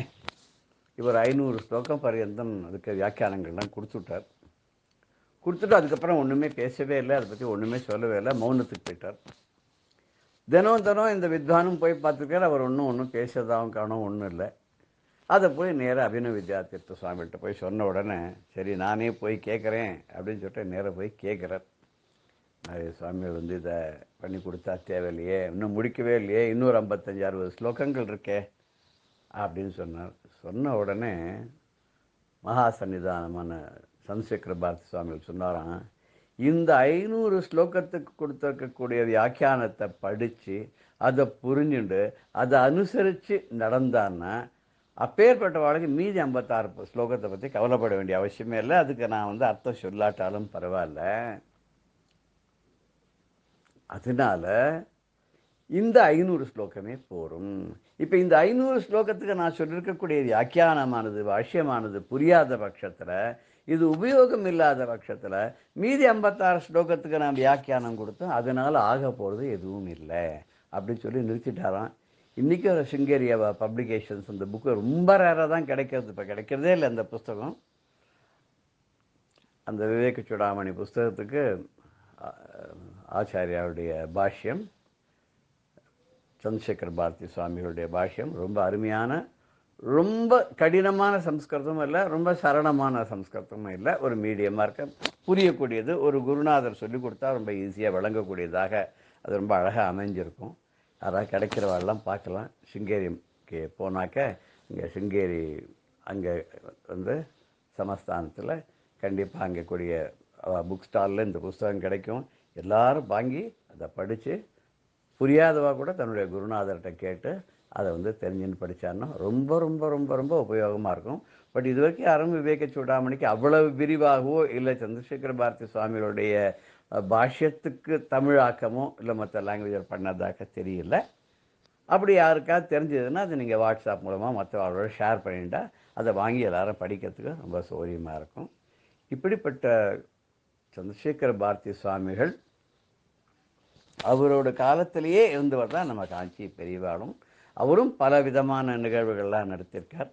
ஆச்சரியமான ஒரு அற்புதங்கள்லாம் அவரால் நிகழ்ந்திருக்கு. எத்தனையோ பேருக்கு அருள் மழை பொழிந்திருக்கார். அதை பற்றியும் நாம் வந்து பார்க்கறதுருக்கோம். அது ஒரு தனியான ஒரு இந்த தொடரில் ஒரு பகுதியாக அதை நம்ம பார்க்க போகிறோம் பின்னாடி. அதுவரை நாம் எல்லோருமே கொஞ்சம் பொறுத்திருப்போம் என்று சொல்லி, ஜெய ஜெய சங்கர ஹர ஹர சங்கர, ஸ்ரீ குருப்யோ நம. ராம் ராம். வாழ்க வளமுடன், வாழ்க வையகம். பெரியவா சரணம். இந்நிகழ்ச்சியின் அடுத்த பகுதி நாளை மாலை இதே நேரத்தில் ஒளிபரப்பாகும். பெரியவா சரணம். பெரியவா சரணம். அடுத்த நிகழ்ச்சி மகா பெரியவா மகிமை உபன்யாசம். வழங்குபவர் பிரம்மஸ்ரீ கணேச சர்மா அவர்கள். அபார கருணா சிந்தும் ஞானதம் சாந்தரூபிணம் ஸ்ரீ சந்திரசேகர குரும் பிரணமாமி முதான்வகம். பெரியவா பிடியரிசி திட்டத்தை அறிமுகப்படுத்தினான்னு பார்த்தோம். இந்த பிடியரிசி திட்டம், அதோட பெருமை என்ன, அன்னதான சிறப்பு என்ன அப்படிங்கிறத எத்தனை நிகழ்ச்சிகள் மூலமாக பார்க்கலாம். நாம் பல நிகழ்ச்சிகள், அந்த அன்னதான சிறப்பு, அந்த பிடியரிசி திட்டத்தோட சிறப்பெல்லாம். டெல்லியில் காமாட்சி மந்திர் அப்படின்னு இருக்கு, நமது காஞ்சி காமகோடி பீடத்தில் ஸ்தாபிதம் பண்ணினது. அந்த காமாட்சி மந்திரில் பொள்ளாச்சி கணேசன் அப்படின்னு ஒரு பக்தர் இருக்கு. ரொம்ப நிறைய கைங்கரியம் பண்ணிட்டு இருக்கிறவர். பெரியவா உபதேசம் பண்ண பல காரியங்களை நடைமுறைப்படுத்தின்னு இருக்கார் தலைநகர் டெல்லியில். அதில் அவருக்கு ரொம்ப முக்கியமாக பண்ணிட்டு இருக்கிறது இந்த பிடியரிசி திட்டம். அந்த பிடியரிசி திட்டத்தை அவர் ரொம்ப பக்தி ஸ்ரத்தையோடு பண்ணிட்டு இருக்கார். அவர் என்ன பண்ணார், டெல்லியில் இருக்கிறதுனால அங்கே எல்லாரையும் இன்வால்வ் பண்ணணும். ஏதோ நம்ம தமிழ்நாட்டுக்காரா இவாளுக்கு மட்டும்தான் பெரியவா அந்த பிடியரிசி திட்டத்தை சொல்லல, உலகத்தில் உள்ள அத்தனை பேருக்கும் சொல்லியிருக்கா அப்படிங்கிறதுனால என்ன பண்ணினார், அந்த வடதேசத்துக்காராளுக்கு எல்லாமும் இந்த திட்டம் பிடிபடுறாப்புல அவளுக்கும் இதை எளிமையா சொல்றாப்புல இந்த பொள்ளாச்சி கணேசன் என்ன பண்ணினார், பெரியவா சொன்னா தினம் நாம சாப்பிட்ற இருக்கிற அரிசியிலேருந்து ஒரு படி எடுத்து ஒரு பானையில போட்டு 2 பைசா போட்டு கொடுக்கணும் அப்படின்னு சொன்னா, அவர் என்ன பண்ணினார், நார்த் இந்தியன்ஸா இருந்தா அவளுக்கு மெயின் ஃபுட்டு சப்பாத்தி பூரி அப்படி எல்லாம் பண்ணிக்கிறா கோதுமை தான். அந்த கோதுமை தானியத்துல அந்த மாவுல என்ன பண்ணா, பெரியவா ஒரு படி அரிசி அப்படின்னு சொன்னா நம்ம அரிசி சாதம் சாப்பிட்றோம், அதனால அதுல ஒரு படி எடுத்து அரிசி போடுறோம்னு சொன்னா, அவ கோதுமையை சப்பாத்திக்கு எடுக்கிறா, அதுலேருந்து ஒரு படி மாவை எடுத்து இன்னொரு பானையில போடுறது. போட்டா இப்படி அதை சேர்த்து அதை கலெக்ட் பண்ணி அவளுக்கு ஏழைகளுக்கு கொடுக்கலாம் அப்படிங்கிறதுனால இந்த திட்டத்தை அப்படியும் அவர் வச்சுட்டு அப்படி வச்சு நாங்கள் பல இடங்களுக்கு போய் காலனியெல்லாம் போய் இந்த திட்டத்தை ரொம்ப சக்சஸ்ஃபுல்லாக வெற்றிகரமாக செயல்படுத்தின்னு வந்தார். இன்னமும் பண்ணிட்டு இருக்கார். அப்படி பண்ணிட்டு இருக்கிறதே ஒரு அதிசயம் நடந்தது. ஒரு பெரிய அடுக்குமாடி கட்டடம், மல்டி ஸ்டோரி பில்டிங், ஃப்ளாட்ஸு. அதில் பல பேர் இருக்கா, சவுத் இந்தியன்ஸ், நார்த் இந்தியன்ஸ், எல்லாருக்கும் ஒரு பானையை கொடுத்து இது மாதிரி சொல்லி வச்சிருந்தார். எல்லாரும் அவவா எடுத்து போடுவா, மாதம் போய் இதை கலெக்ட் பண்ணி கொடுக்குற வழக்கம். ஒரு பெரிய நல்ல ஷகரான ஏரியாவில் இருக்குது அந்த அடுக்குமாடி கட்டடம். அந்த ரோடில் அந்த கட்டடம் இருக்கிற வீதியில் பார்த்தீங்கன்னா பிளாட்ஃபார்மில் ஒரு செருப்பு தைக்கிறவா, பிளாட்ஃபார்ம் கடையெல்லாம் இருக்குமே, அதில் செருப்பு தைச்சி கொடுத்துட்டு இருக்கிறவா, வியாபாரம் பண்ணிட்டு ஏதோ அதில் ஜீவனம் பண்ணிட்டு இருக்கிற ஒரு குடும்பம். அந்த செருப்பு தைக்கிறவர், அவரோட சம்சாரம், அவருக்கு 2 குழந்தைகள், அந்த அப்படியே அந்த இடத்துலயே தான் கொடுத்தனும், அங்கேயே தான் எல்லாம் தொழில் எல்லாம் நடந்துட்டு இருக்கு, காலட்சேபம் நடந்துட்டு இருக்கு. இப்படி நடந்துட்டு இருக்கிறது அந்த இடத்துல ஒரு நாளைக்கு இவர் இந்த ஃப்ளாட்டுக்கு இந்த பிடியரிசிலாம் வாங்கலாம் அப்படின்னு போகிறதே என்னாச்சு, அந்த பிளாட்ஃபார்மில் ஒரு டெட் பாடி அதை போட்டு இந்த அம்மா இந்த குழந்தைகள்லாம் அழுதுன்னு இருக்கு. இதை பார்த்தா இவருக்கு ரொம்ப மனசு தாபமாக இருந்தது, வருத்தமாக இருந்தது. இந்த பொள்ளாச்சி கணேசன் பிடியரிசி திட்டத்தை மட்டும் நடைமுறைப்படுத்தலை, முன்னமே சொன்னேன், பெரியவா சொன்ன எல்லா கைங்கரியங்களும் பண்ணின உபதேசங்களையும் எல்லாத்துலேயும் முடிஞ்ச வரைக்கும் அவர் ஈடுபட்டு இருக்கார் அப்படின்னு. அதே மாதிரி பெரியவா அநாத பிரேத சம்ஸ்காரம்னு ஒன்று சொல்லியிருக்காளே, அதுவும் ரொம்ப அருமையான திட்டமாச்சே. அநாத பிரேதம் அப்படிங்க, அநாதைங்கிறதே கிடையாது அப்படிங்கணும். ஏன்னா எப்போ பார்வதி பரமேஸ்வரோட குழந்தைகள் நாம அத்தனை பேரும் அப்படின்ட்டுமோ, இந்த வசுதெய்வ குடும்பம்னு இந்த உலகம் நாம எத்தனை பேரும் ஒரே குடும்பம் அப்படின்லாம் சொல்லிட்டுமோ, இதுல எப்படி அநாதைகள் இருக்க முடியும்? எல்லாருமே ஒருத்தருக்கு ஒருத்தர் பந்துக்கள் தானே, ஃப்ரெண்ட்ஸ், ரிலேட்டிவ்ஸ் தானே. அதனால அநாதைகளே கிடையாது அப்படிங்கிற ஒரு பாவம் வரணும் அப்படிங்கிறதுக்காக தான் அந்த அநாத பிரேத சம்ஸ்காரம் அப்படிங்கிற ஒரு திட்டத்தை சொன்னா. அந்த அநாத பிரேத சம்ஸ்காரத்தையும் இவர் ரொம்ப ஸ்ரத்தையா பண்ணிட்டு இருக்கிறவர் பொள்ளாச்சி கணேசன். அதனால ஒரு பிளாட்ஃபார்ம்ல யாரோ ஒரு ஏழைகள் இந்த மறிச்ச அந்த சரீரத்தை போட்டு ஏதோ வருத்தப்பட்டு எழுதுன்னு இருக்காளே அப்படின்ட்டு எப்படி அந்த சவத்தை அடக்கம் பண்ணணும், அதுக்கு ஏதான அவளுக்கு காசு பணம் எல்லாம் செலவழியும், அது அவளால் முடியாதுங்கிறது பார்த்தாலே தெரியுது. நம்ம வேணா போய் இந்த அநாத பிரேத சம்ஸ்கார ஸ்கீம்ல அவளுக்கு ஏதாவது ஹெல்ப் பண்ணலாம் அப்படிங்கிறதுக்காக அங்கே போய் விசாரிச்சார். என்னம்மா என்னாச்சு ஏதாச்சு அப்படின்னு சொன்னா, அந்த அம்மா சொன்னா, இவர் என்னோட கணவர், நாங்கள் இங்கேயே தான் செருப்பெல்லாம் தைச்சு கொடுத்துன்னு பொழப்பு நடத்தின்னு இருக்கோம். இவர் திடீர்னு காலமாயிட்டார். எங்களுக்கு இனிமேல் என்ன கதின்னு தெரியல, சாப்பாட்டுக்கு என்ன பண்ண போறோம்னு தெரியல. முதல்ல இந்த சரீரத்தை எப்படி அடக்கம் பண்றது, இதுக்கே எங்களால் எடுத்துன்னு போய் ஸ்மசானத்துக்கு எடுத்துன்னு போய் அடக்கம் பண்றது கூட எங்கள்கிட்ட காசு பணம் இல்லை, என்ன பண்ணுறதுன்னு தெரியல, எழுதுன்னு இருக்கோம் அப்படின்னு சொன்னா, இவர் உடனே சொன்னார், கவலைப்படாத, நான் இதுக்கு உண்டான ஏற்பாடெல்லாம் பண்றேன் அப்படின்னு சொல்லி அந்த பிரேத சம்ஸ்காரத்துக்கு அடக்கம் பண்றதுக்கு உண்டான ஏற்பாடெல்லாம் பண்ணி அதை கிரிமேஷன் கிரவுண்டுக்கு எடுத்துட்டு போய் என்ன அவ சம்பிரதாயப்படி என்னெல்லாம் பண்ணுமோ எல்லாம் பண்ணி கொடுத்துட்டு வந்தார். அவ ரொம்ப சந்தோஷப்பட்டு இவருக்கு நன்றி சொன்னா. நிர்கதியா போயிட்டோம்னு நினைச்சேன், அனாதையா போயிட்டோம்னு நினைச்சோம். ஏன்னா எங்க குடும்ப தலைவர் அவர் தான் எங்களுக்கு சாப்பாட்டுக்கு தினம் ஏதோ எங்களுக்கு வேற ஒன்றும் தெரியாது, அவர் ஏதோ செருப்பு தைச்சு அதில் வியாபாரம் பண்ணி என்னமோ பண்ணிட்டு அதில் தான் நாங்கள் ஜீவனம் நடத்திட்டு இருக்கோம். அப்படி தலையா இருந்த குடும்பத்துக்கு பொறுப்பா இருந்த இந்த தலைவர் போனதுக்கு அப்புறம் நாங்கள் அனாதையா போயிட்டோம், நிர்கதியா போயிட்டோம், என்ன பண்ண போறோம்னு தெரியாத தவிச்சுட்டு இருக்கிறதே நீ தெய்வம் மாதிரி வந்து முதல்ல அவருக்கு பண்ண வேண்டிய காரியங்கள்லாம் பண்ணியாச்சு. இந்த உதவியை நாங்கள் என்னைக்கும் மறக்க மாட்டோம், ரொம்ப சந்தோஷம் அப்படின்னு அந்த அம்மா கண்ணீர் பல்க ரொம்ப மனசு உருகி விட்ட நின்று சொன்னா. அவ சொல்றத கேட்டோன்னு இந்த கணேசனுக்கு ரொம்ப மனசு சந்தோஷம் இருந்தாலும் பெரியவாளை நினைச்சுட்டு இவர் உருகினர். பெரியவா சொல்ற திட்டம் எல்லாம், பெரியவா சொன்னதெல்லாம் எவ்வளவு ஒரு பவர்ஃபுல்லா இருக்கு பாத்தியா. எப்படி அந்த அம்மா உருகிறா நாம பண்ணின இந்த உதவிக்கு. வள்ளுவரே சொல்றாரு, நாம பண்ற காரியம் சின்ன உதவியா இருக்கலாம், ஒரு சமயத்துல போய் பண்றதுதான் ரொம்ப முக்கியம். காலத்தால் செய்த உதவி அது சின்னதா இருந்தாலும் அது என்னென்ன உலகத்தை விட பெருசு அப்படிங்கிறார். ஏன்னா அந்த டைம்லி ஹெல்ப் அப்படிங்கிறோம். அது மாதிரி இவர் பண்ணின அந்த டைம்லி ஹெல்ப், அதுக்கு அந்த அம்மா எப்படி நன்றி சொல்றா பத்தியா அப்படின்லாம் சொல்லி இவர் சொன்னார். இது நானாவே பண்ணலமா, எங்க குருநாதர் இருக்கார், நம்ம எல்லாருக்குமே அவர் தான் குரு, ஜெகத்குரு, அவர் சொன்னதுபடி தான் நாங்க பண்ணிட்டு இருக்கோம் அப்படின்லாம் சொல்ல, அப்புறம் இவருக்கு என்ன பண்ணார், அவள்கிட்ட ஒரு அந்யோன்யம் வந்துடுத்து. குடும்ப தலைவர் அவர் போயிட்டார். இப்போ இனிமே ஒரு ஸ்திரீ 2 குழந்தைகளை வச்சுருக்கா, இவ சாப்பாட்டுக்கு என்ன பண்ணுவோங்கிற கவலை வந்தது. உடனே இவர்கிட்ட, அம்மா நீ இனிமேல் சாப்பாட்டுக்கு என்ன பண்ணுவேன்னு தெரியல, அதுக்கு ஈஸ்வரன் தான் பகவான் தான் வழிவிடணும் அப்படின்னு. உடனே இவர் சொன்னார், கவலைப்படாத, இந்த பக்கத்தில் ஃப்ளாட் இருக்கு, நான் அங்கே போய் சொல்கிறேன். அது மாதிரி இந்த பிடி அரிசி திட்டத்தை பற்றி சொல்லி அவள்லாம் ஆட்டாலாம் கொடுப்பா, அரிசியெல்லாம் கொடுப்பா, மாதம் உனக்கு கொடுக்க சொல்கிறேன். 2 குழந்தைகள் உனக்கு வயத்துக்கு போடுறாப்புல கொடுக்க சொல்கிறேன், அதை வாங்கிக்கோ, அதில் நீ சாப்பாட்டுக்கு ஏதோ வச்சுன்னு ஜீவனம் பண்ணு. உனக்கு ஏதாவது மேற்கொண்டு செலவுக்கு வேணும்னா அங்கேயே யார்ட்டையானு சொல்கிறேன், யார் வீட்லையான வேலைக்கு பாத்திரம் எத்தனை தேய்க்கிறதுக்கு ஆள் வேணும்னா அவள்கிட்ட சொல்கிறேன், நீ அவளுக்கு போய் ஏதானு சொல்லி கைங்கரியம் பண்ணினீன்னா அவள் ஏதானு பணம் கொடுப்பா, அதில் மற்ற செலவுக்கு பார்த்துக்கலாம் அப்படின்னு சொன்னான். அந்த அம்மா இன்னும் ரொம்ப சந்தோஷப்பட்டா, இந்த கணேசனை தெய்வமாகவே கொண்டாட ஆரம்பிச்சுட்டா. பெரியவா என்ன சொன்னா, ஏழைகள் பசியாரணுங்கிறதுக்காக தான் சொல்லியிருக்கா. எல்லாருமே ஒவ்வொரு ஆத்மாக்களுமே நமக்கு ஈஸ்வரன் தானே. பரம அத்வைதிகளுக்கு அத்வைத சித்தாந்தப்படி தேகோ தேவாலயா அப்படின்னு நம்ம இந்த சரீரமே ஆலயம் தான், அது உள்ளுக்குள்ள இருக்கிற ஆத்மாவே சாட்சாத் பகவத் ஸ்வரூபம் தானே.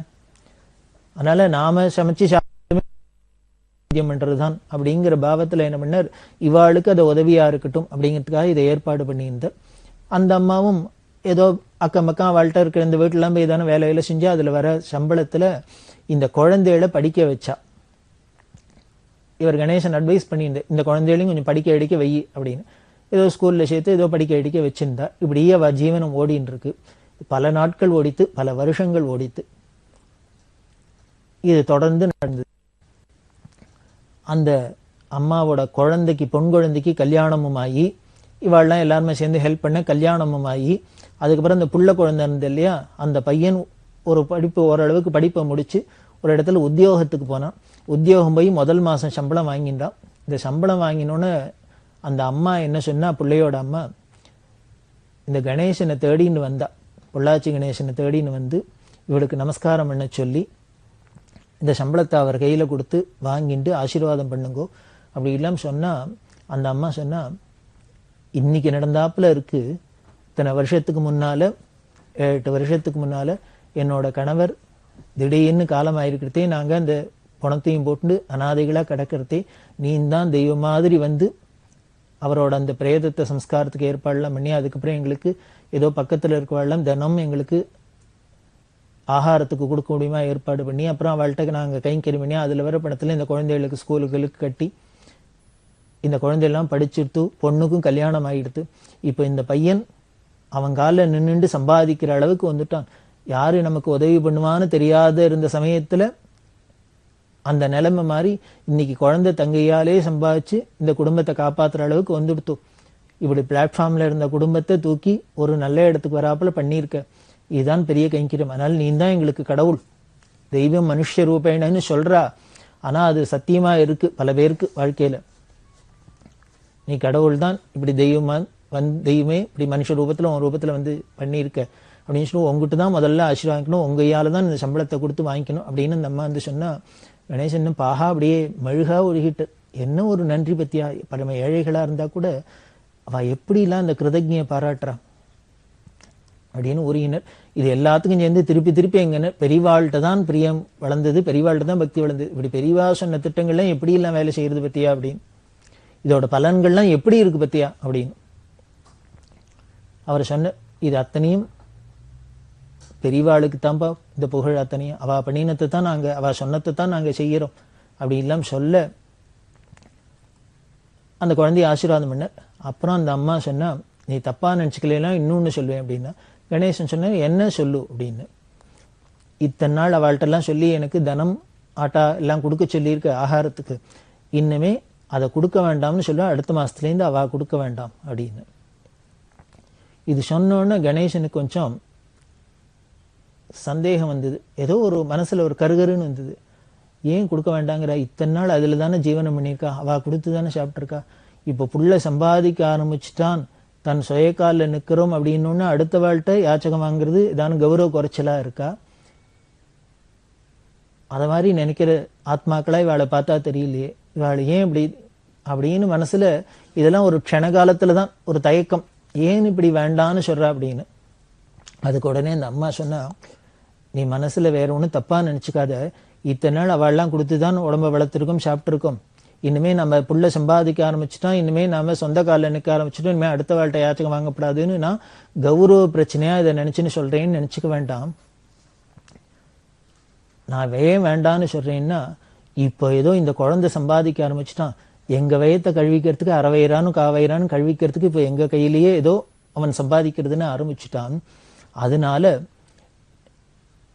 நான் இனிமேல் 8 வருஷத்துக்கு முன்னால் 9 வருஷத்துக்கு முன்னால் ஒரு வழியும் இல்லாத ஆகாரத்துக்கு என்ன பண்ண போகிறோம்னு தெரியாத நிர்கதியாக நின்னாப்புல இன்னைக்கு யாரோ பல பேர் நிற்கலாம் இல்லையோ, அவளுக்கெல்லாம் அது போய் சேரட்டும்ங்கிறதுக்காக தான் இனிமேல் எனக்கு கொடுக்க வேண்டாம், என்ன இனிமேல் ஆகாரத்துக்கு இல்லாத ஏழையாக இருக்கிறவாளுக்கு இது கூட இல்லாதவாளுக்கு கொடுக்கலாங்கிறதுக்காக தான் சொன்னேன்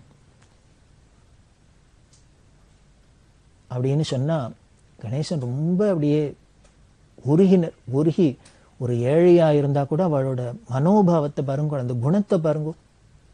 நாமளாக இருந்தால் என்ன பண்ணுவோம், நமக்கு எத்தனை வந்தாலும் இன்னும் எத்தனை வந்தாலும் எந்த பக்கத்துலேருந்து எத்தனை வந்தாலும் இன்னும் வரட்டும்னு தான் தோணுவோம். ஆனால் ஒரு ஏழைக்கு என்ன பண்ணுறான்னு, தனக்கு அளவுக்கு மேலே வர வேண்டாம் அப்படின்னு ஆசைப்படலை. அது வந்தால் ஏதோ ஒரு பயமாக இருக்கு அவளுக்கு. இதுக்கு மேலே என்னென்ன, நமக்கு தேவை நமக்கு கிடைச்சாப்புல இன்னும் பல பேருக்கு தேவை இருக்கலாம், எல்லாத்தையும் நாமளே வாங்கினுட்டு அடுத்தவா தேவையில்லையும் யாரும் பூர்த்தி பண்ணிப்பா. அதனால அடுத்தவாளுக்கு இந்த பலன் போய் சேரணும்னு இந்த அம்மா நினைக்கிறாளே அப்படின்னு உருகினர். எப்படி அவளுக்கு இந்த தர்ம சிந்தனை வந்ததுன்னு வேற ஒன்றும் இல்லை. பெரியவா சொன்ன அந்த பிடியரிசி திட்டத்துலன்னா சாப்பிட்டுனா இத்தனை நாளைக்கு இந்த உடம்பு வளர்ந்துருக்கு. அப்படி வளர்றதே அந்த பிடியரிசி திட்டம், அந்த பெரியவா சொன்ன அந்த திட்டப்படி, அந்த பிரசாதப்படி, குரு பிரசாதப்படி வளர்ந்த அந்த ஜீவன் ஏதோ வெறும் சரீரம் மட்டுமா வளரும், அவளுக்கு ஞானமும் வளர்ந்துருக்கு, அறிவும் வளர்ந்துருக்கு, பக்குவமும் ஏற்பட்டிருக்கு அப்படின்னு தெரியுது. இதுதான் இந்த பிடியரிசி திட்டத்தோட பலன். அதோட பெருமைக்கு இந்த ஒரு நிகழ்ச்சியே போரும் அப்படின்னு தோன்றது. இது மாதிரி பல நிகழ்ச்சிகள் நடந்திருக்கு. இந்த சகஸ்திர போஜனம் பண்றது அப்படின்னா 1000 பேருக்கு வேதம் படிச்சவாளுக்கு சாப்பாடு போடணும். 1000 பேரையும் ஒரே நாளைக்கு உட்காந்து வச்சு போடுறதுங்கிறது ரொம்ப சிரமமா இருக்கும்.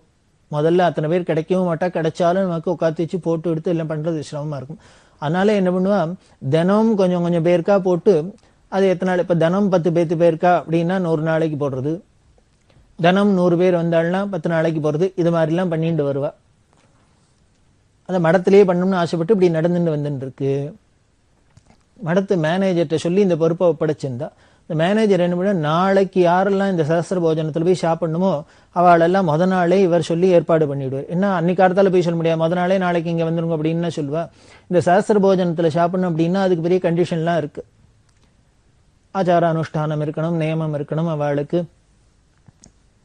அத்தியனம் பண்ணி இருக்கணும். அதுக்கு மேலே ஒரு நாளைக்கு வந்தா திருப்பி வராத இருக்கிறது, இதெல்லாம் பார்த்து எல்லாம் பண்ணுறதுங்கிறது சம்பிரதாயம். அதெல்லாம் எல்லாத்தையும் பெரியவா பார்த்துன்னே தான் ஏற்பாடு பண்ணிட்டு வந்தா. இந்த மேனேஜர் அதுக்கு ஏத்தாப்புல தான் சொல்லிட்டு வர்றார். அப்படி இருக்கிறதே ஒரு நாளைக்கு மேனேஜர் வந்து பெரியவாள்கிட்ட சொன்னார், நாளைக்கு யாரெல்லாம் சொல்றதுன்னு புரியல, ஒவ்வொரு நாளைக்கும் மனுஷால தேடுறதுக்குள்ள சிரமமா இருக்கு, நாளைக்கு சாப்பிட்றதுக்கு யாரை சொல்றதுன்னு புரியல அப்படின்னு. உடனே பெரியவா சொன்னா, ஏன் புரியாது என்ன, ஏன் நம்ம மடத்துல தான் பசங்கள்லாம் இருக்கு, எல்லாரும் மனுஷாலாம் இருக்கா, கைங்கரியம் பண்றவாள்லாம், அவளெல்லாம் ஏதான 10 பேர் அவளை சொல்லேன், அவளும் தான் சாப்பிட்டுமே, அவளுக்கு சாம்பு போட்டாலும் புண்ணியம் தானே உண்டு, அவளோ கைங்கரியம் பண்ணிட்டு இருக்கா, அதனால அவள்ல யாரையானு சொல்லேன் அப்படின்னு. உடனே மடத்து மேனேஜர் ரொம்ப சந்தோஷப்பட்டு, ஆமா நமக்கு இது தோணலையே அப்படின்ட்டு, சரி இங்கே இருக்கிறவாள்லையும் 10 பேரை சொல்லலாம் அப்படின்ட்டு ஒரு 10 பேரை போய் சொல்லி வச்சிருந்தார். அதுல ராமேஸ்வர விஷு அப்படின்னு ஒரு பக்தர் கைங்கரியம் பண்றவர் பெரியவாள்கிட்ட, அவரையும் சொல்லியிருந்தார். இவாயல் ஒரு 10 பேரை சொல்லியிருக்காள்லையே, எல்லாரும் சந்தோஷம், இப்படி நம்ம மடத்துல வெறும் கைங்கரியத்துக்கு தான் நினைச்சணும், இப்படி நடக்கிற ஒரு ஃபங்க்ஷன்லேயும் நம்மளையும் ஒரு கௌரவமாக கூப்பிட்டு சாப்பாடு போட்டு எல்லாம் பண்றாளே, தட்சணை கொடுத்து வேஷ்டி கொடுத்து எல்லாம் பண்றாளே அப்படின்னு அவளுக்கும் ஒரு சந்தோஷம். எல்லாரும் ரெடியா இருக்கா. மறுநாளைக்கு என்ன பண்ணா, பெரியவா சந்திரமௌலீஸ்வரர் பூஜை ஆகி இந்த அபிஷேக தீர்த்தம் எல்லாருக்கும் தீர்த்த பிரசாதம் கொடுப்பா. கொடுத்தோன்னா முதல்ல இந்த சஸ்திர போஜனக்காரெல்லாம் போய் ஆகாரம் பண்றது. அதே மாதிரி மடத்துல தனியா நியம பிராமணன் அவா சாப்பிட்றது, இதெல்லாம் பண்ணினப்படி தான் பப்ளிக் எல்லாருக்கும் சாப்பாடு அப்படிங்கிறது ஒரு நியமம். இந்த சமாராதனா அப்படி இருக்கிறதே இந்த யாரெல்லாம் மடத்துல கைங்கரியம் என்ற 10 பேரை சொல்லியிருக்காளோ அவளை முதல்ல வர சொன்னா. அதுல எல்லாரும் ஒத்தரா வர தீர்த்தத்தை விட்டா பெரியவா அவளை போக சொல்லிட்டா. இந்த விஷு வரர் வந்து இப்படி கையை நீட்டினோன்னு பெரியவா என்ன பண்ணா, தீர்த்தத்தை கையில விட்டுட்டு நீ சாப்பிடப்படாத அப்படின்னா. இவர் பார்த்தார், ஏன் நம்மள சாப்பிடப்படாத, 10 பேர்ல 9 பேர் போக சொல்றா, 10 பேரை சொல்லியிருக்கு மடத்துல கைங்கரியம் பண்ணுவாள், இல்லை 9 பேர் போறா, அதில் நானும் ஒன்றும். முத நாளே பெரியவாள்கிட்ட சொல்லியிருப்பார் மேனேஜர், யாரெல்லாம் அனுப்ப போறேன்னு கேட்டிருப்பா, பெரியவா பேரையும் சொல்லியிருப்பார்.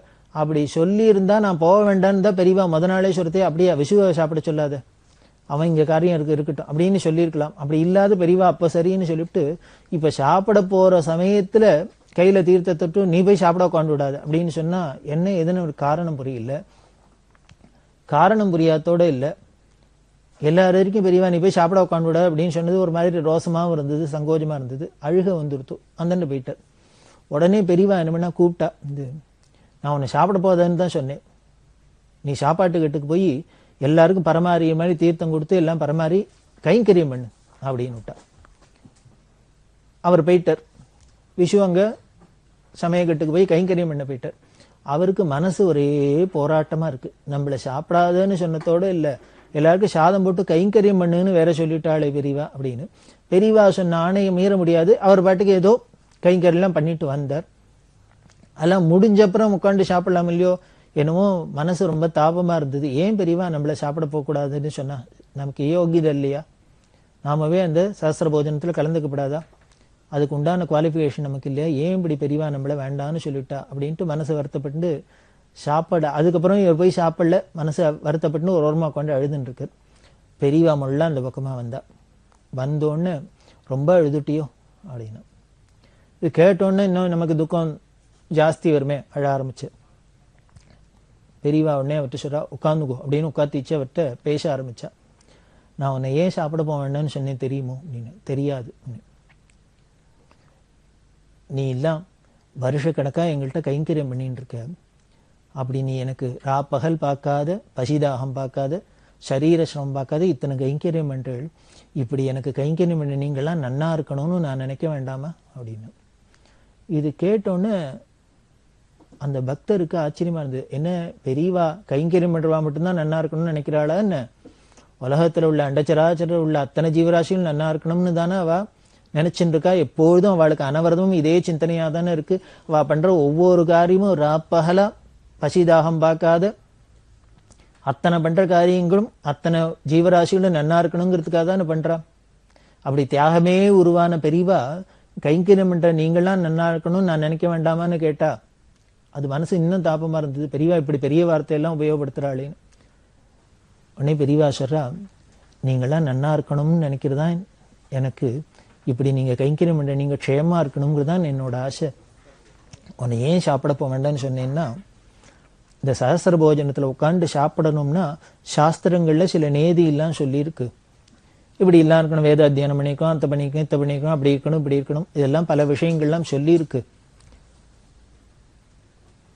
நீ நல்லவன் தான் இருந்தா கூட வேற ஒன்றும் அதுல சொன்ன பெரிய பெரிய விஷயங்கள்லாம் நமக்கு குவாலிஃபிகேஷன் இல்லைன்னா கூட அட்லீஸ்ட் மினிமமா ஒரு திருக்கால சந்தியாவந்தனம் இதெல்லாமானு இருக்கிறத போய் அங்க சாப்பிட்டாக்க சாதம் போட்டவனுக்கும் பலன். அதாவது சத்பாத்திரத்துக்கு தானே கொடுக்கணும், தானம் பண்ணணும்னு சாஸ்திரமே சொல்றது. அவ ஆயிரக்கணக்கில் செலவழிச்சு அவ அன்னதானம் பண்ணணும், சாஸ்திர போஜனம் பண்ணணும் அப்படின்னா அவளுக்கும் பலன் வந்து சேரணும். அதுல நாம கலந்துக்கிற நமக்கும் அதனால பாவம் வராத இருக்கணும், பலன் வரணும். இது ரெண்டு பேருக்கும் சாதகமா இருக்கணுங்கிறதான சாஸ்திரம் நமக்கு விதிச்சிருக்கு. அதனால பார்த்தேன், நீ எல்லாம் இருக்கிறவன் தான், ஆச்சார அனுஷ்டானத்தோடு தான் இருக்கிறவன். ஆனா ஒரு நாள் கூட விடாத சந்தியாவந்தனம், ஒரு வேளை கூட விடாத தப்பாத பண்ணிட்டுமா என்னன்னு தெரியாது. ஏன்னா நீ பல சந்தர்ப்பங்கள்ல நான் ஏதோ காரியம் சொல்றேன், நீ வெளியில போக வேண்டியிருக்கு, வாசல்ல போக வேண்டியிருக்கு, அப்படி போக வேண்டியிருக்கு, இப்படி போகண்டிருக்கு. அப்ப ஏதானும் காலாகாலத்துல சந்தியாவந்தனம் பண்ண முடிஞ்சுதா, தப்பி இருக்கலாம், தப்பாத இருக்கலாம், இது மாதிரிலாம் ஏதோ நடந்திருக்கலாம்.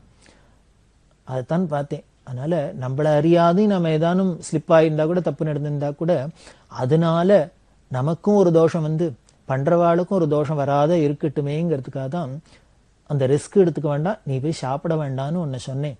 அதுக்கு மேலே ஏன் பரமாறுன்னு சொன்னேன் தெரியுமோ? நீ கோவில்ல தேர் இழுப்பா, ரதோத்சவம்னு பார்த்துருக்கியோ அப்படின்னு கேட்டா, அந்த ரதோத்சவத்துல யாரோ ஒருத்தர் கோடிக்கணக்கில் செலவழிச்சு தேரை பண்ணி, இன்னொருத்தர் கோடிக்கணக்கில் செலவழிச்சு உற்சவம் பண்ணி தேரை இழுத்துன்னு வருவா. ஆனா இந்த கோடிக்கணக்கில் செலவழிச்சவாளே தேரை இழுத்துன்னு வந்து நிலையிலேருந்து ஊர்ல பிரதட்சணம் பண்ணி கொண்டு வைக்க முடியாது. அதுக்கு பார்த்தேன்னா இந்த தேரை இழுக்கிறதுக்குன்னு ஊர்ல உள்ள அத்தனை ஜனங்களும் வருவா. வந்து முடிஞ்சுவா, முடியாதவா, இருக்கவா அத்தனை பேரும் வந்து வடம் பிடிச்சி இழுத்தா என்ன ஆயிடுன்னு, இத்தனை பேரும் தேரை இழுத்துன்னு வந்தாலே, இந்த வடத்தை பிடிச்சி சித்த நேரம் இழுத்துன்னு வந்தாலே அந்த தேரை செலவழிச்சு பண்ணினது, அந்த ரதோத்சவத்துக்கு செலவழிச்சது, அவளுக்கெல்லாம் என்ன புண்ணியமோ அதே புண்ணியம், அதே பங்கு பலன் இந்த வடத்தை பிடிச்சி இழுத்தவாளுக்கும் கிடைச்சிடும். அது மாதிரி யாரோ ஒரு புண்ணியம் வந்து ஆயிரக்கணக்கில் செலவழிச்சு சஹஸ்ர போஜனம் பண்றார். இனிமே நீனும் நானும் ஆயிரக்கணக்கில் அந்த மாதிரி செலவழிச்சு பண்றதுக்கு முடியாது. அப்படி நடக்கிற ஒரு யஜ்யம் மாதிரி நடக்கிற இடத்துல நீனும் போய் ஒரு தீர்த்தத்தை கொடுத்து ஒரு பரமாரி அப்படி ஒத்தாசை பண்ணி அதுல ஈடுபட்டீன்னா, அப்படி ரதோத்சவத்துல வடம் பிடிச்சா எப்படி நமக்கும் புண்ணிய பலன் வருதோ அது மாதிரி இந்த சஹஸ்ர போஜன பலன் உனக்கும் வரட்டுமேங்கிறதுக்காக தான் உன்னை கைங்கரியம் பண்ணோம்னு சொன்னேன் அப்படின்னு. இப்படி பெரியவா அந்த விளக்கத்தை கொடுத்தோன்னு எக்ஸ்பிளைன் பண்ணோன்னு அந்த விஸ்வநாதன் அப்படியே கதறினர் உயினர் பெரியவா சரணத்துல விழுந்து, இப்படி ஒரு கருணை, இப்படி ஒரு கருணை, தாயிற் சிறந்த தயாவான தத்துவம் அப்படிங்கிறது பெரியவா தான். இந்த அன்னதானம் நடக்கிற இடத்துல நாம போய் இப்படி சரீர பிரயாசப்பட்டு ஒரு கைகாலாசைக்கு ஏதோ ஒரு சின்ன ஒத்தாசை பண்ணினாலும் சரி, ஒரு பெரிய ரதோத்சவத்துல வடம் பிடிச்சி இழுத்தா நமக்கு எப்படி புண்ணிய பலன் வருதோ அது மாதிரி வருது அப்படின்லாம் இந்த அன்னதான சிறப்பை சொல்லித்தான். அதுக்காக தான் பிடியரிசி திட்டம், இந்த அன்னதானம், அதெல்லாம் திருப்பி திருப்பி பெரியவா சொல்லியிருக்கா. இதை நாம மனசுல வாங்கிட்டு நாமளும் முடிஞ்ச அளவுக்கு நம்மளால நமது சனாதன மதத்துல எல்லாத்துக்கும் திருப்பி திருப்பி விருந்துன்னு அன்னதானத்தை முக்கியமா சொல்லியிருக்கிறதே இதனால்தான் அப்படின்னு சொல்லி இந்த பலனை நாமும் அடைவோம்னு சொல்லி இந்த மாதிரி நம்மளால முடிஞ்ச கைங்கரியத்தை பண்ணுவோம். இது பெரியவாளோட இந்த அருள் எப்படிலாம் இன்னும் பிரவாகமா பொழிஞ்சுட்டு இருக்குங்கிறத தொடர்ந்து பார்க்கலாம். பெரியவா சரணம். இந்நிகழ்ச்சியின் அடுத்த பகுதி நாளை மாலை இதே நேரத்தில் ஒளிபரப்பாகும். பெரியவா சரணம். பெரியவா சரணம். அடுத்த நிகழ்ச்சி திருவாசக இன்னிசை. வழங்குபவர் ஸ்ரீ சத்குருநாத தேசிகர் அவர்கள். பெரியவா சரணம்.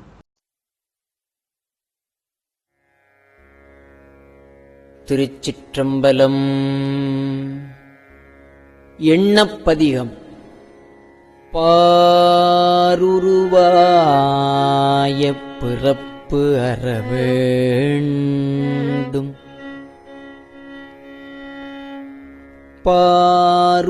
பாருருவாய பிறப்பு அறவேண்டும்,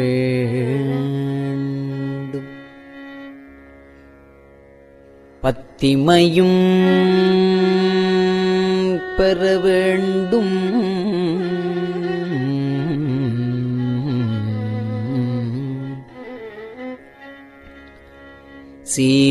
சீருருவாய சிவபெருமானே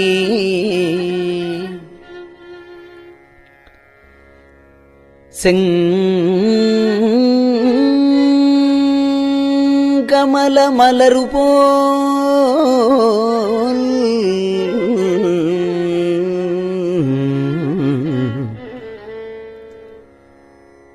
ஆருருவாய என் ஆரமுதே உன் அடியவர் தொகை நடுவே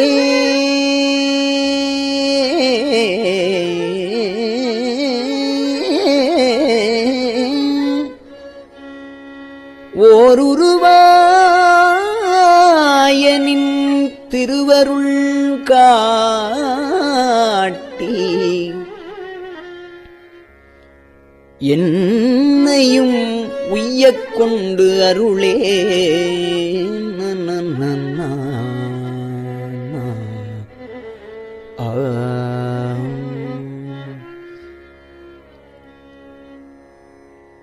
உரியேன் அல்லேன் உனக்கு அடிமை, உன்னைப் பிரிந்து இங்கு ஒரு பொழுதும் தரியேன், நாயேன் இன்னதென்று அறியேன், சங்கடமேல் சங்கரா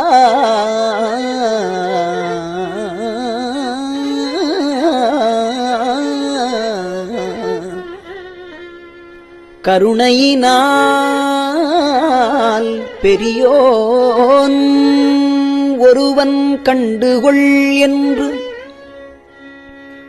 உன் பெய்கழல் அடிகாட்டி பிரியேன் என்று என்று அருளிய அருளும் பொய்யோ எங்கள் பெருமானே.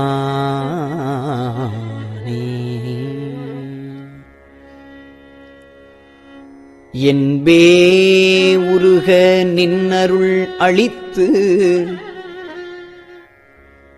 உன் இணைமலர் அடிகாட்டி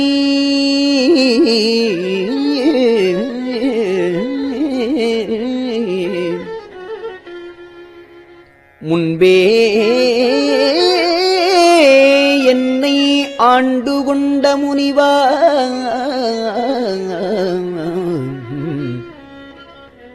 முனிவர் முழுமுதலே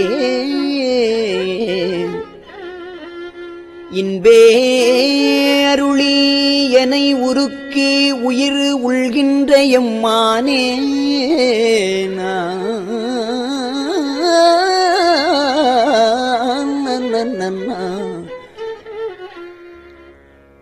நன்பே அருளாய் என் உயிர் நாதா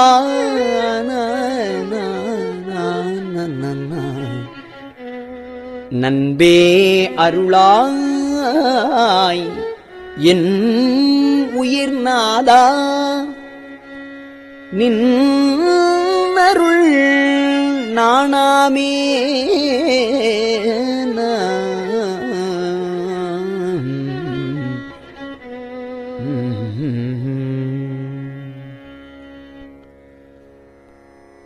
பத்தில நேனும் பணிந்தில நேனும்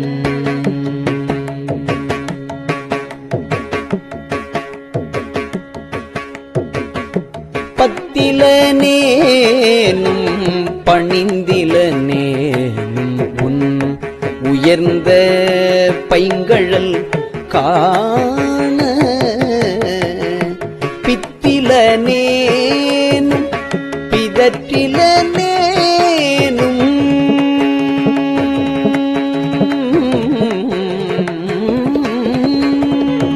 பித்தில நேனும் பிதற்றில நேனும் பிறப்பறுப்பாய்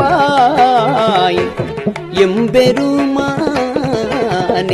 முத்தனையானே மணி அனையானே முதல்வனே முறையோ முத்து அனையானே மணி அனையானே முதல்வனே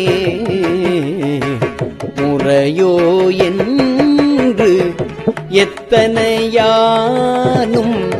யான் தொடர்ந்து உன்னை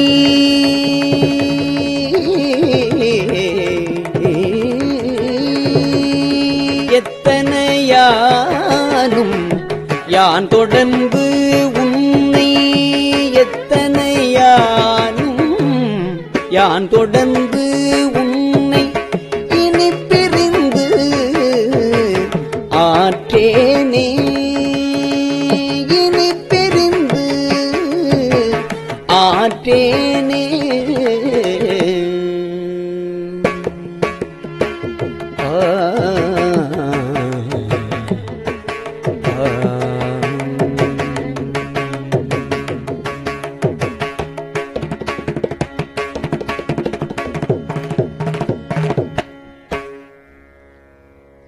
காணும் அது ஒழிந்தேன் நின் திருப்பாதம்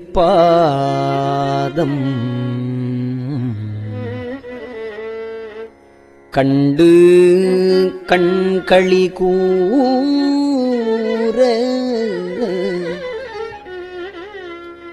பேணும் அது ஒழிந்தேன் பிதற்றும் அது ஒழிந்தேன் பின்னை எம்பெருமானே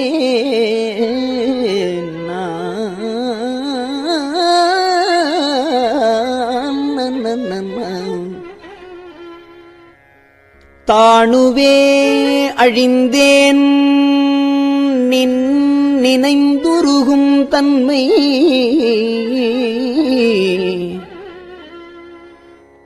தானுவே அழிந்தேன் நின் நினைந்துருகும் தன்மை என் புன்மைகளால்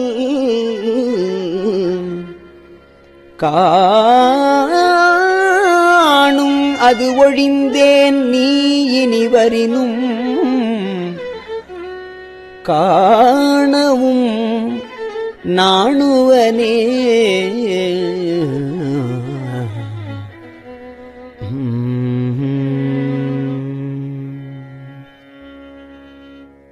பால் திருநீற்று எம் பரமனை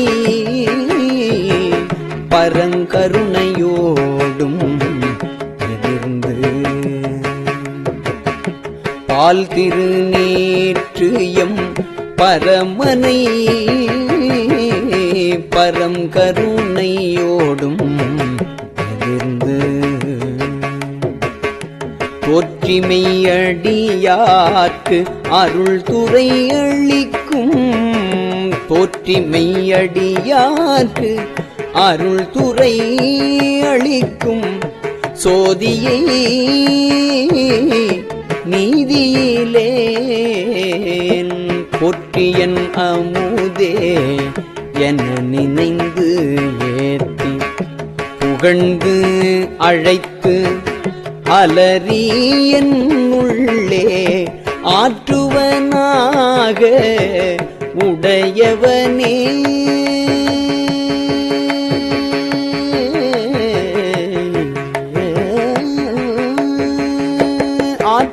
ஆற்றுவனாக உடையவனே எனை ஆவையென்று அருளாயே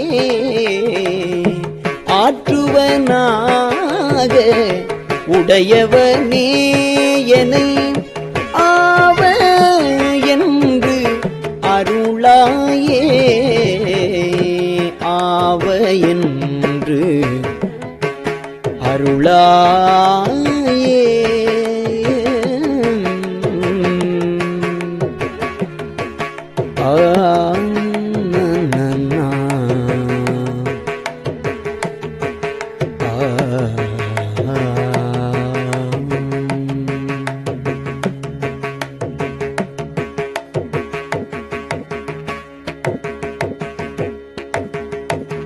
திருச்சிற்றம்பலம்.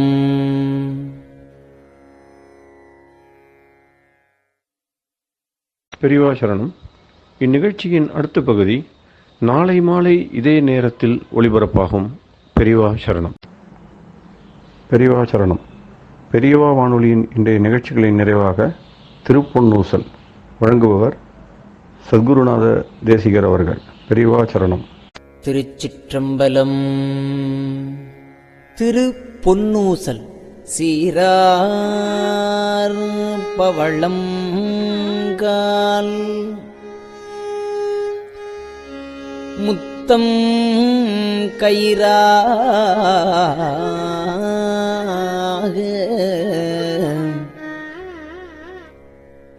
ஏறாரும் பொற்பலகை ஏறி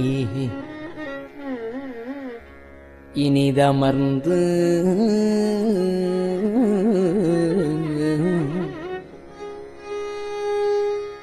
சீரார் பவளம் கால்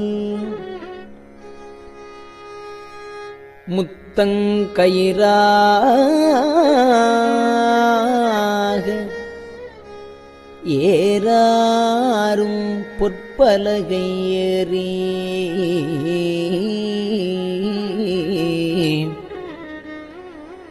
இனிது அமர்ந்து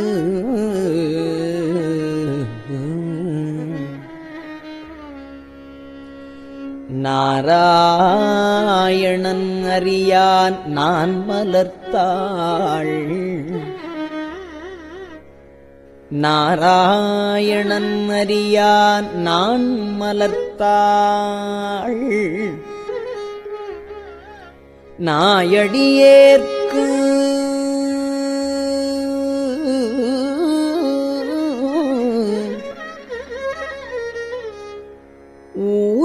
ஊராகத் தந்தருளும் உத்தர கோசமங்கை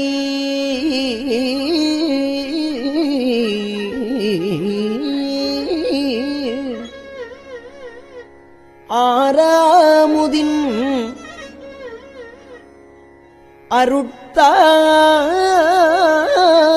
அருட்தாளினைப் பாடி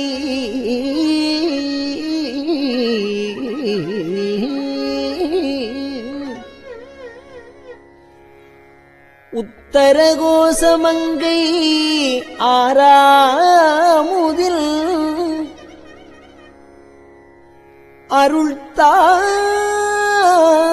அருள்தாளினைப் பாடி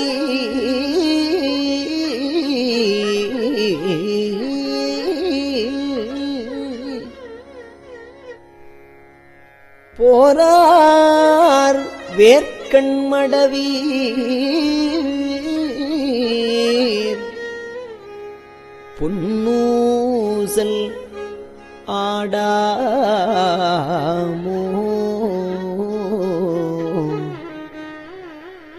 போரார் வேர்க்கண்மடவீர்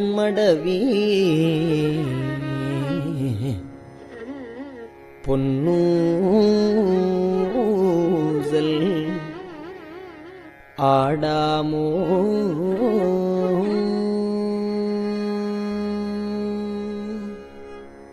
திருச்சிற்றம்பலம்.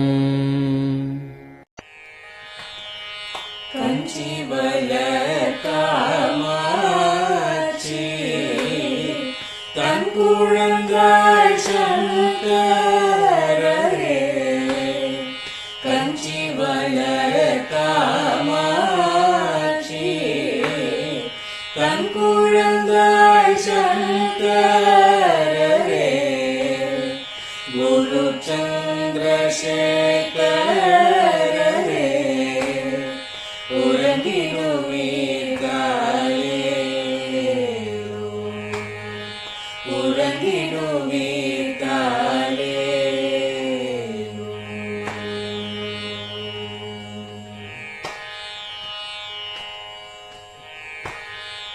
ஆதிகுரு சங்கரராய் அன்றொரு நாள் வந்தவரே அறுபத்து எட்டாகும் பீட்டபதி காலே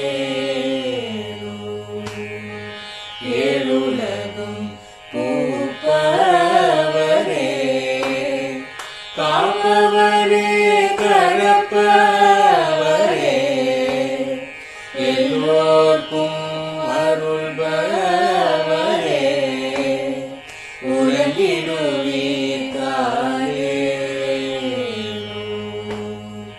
அயனுடனே மாலவனோ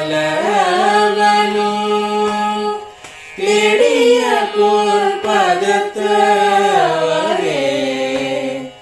அருமறைகள் சாற்றும் முயல் மலர்பதமே காலே முக்தி நிலை எய்திடவே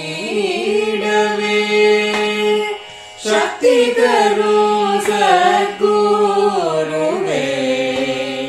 முக்தி நிலை எய்திடவே சக்தி தரும் சத்குருவே நித்தமெங்கள் நாவீசையில் நித்திரை கொள்தாயே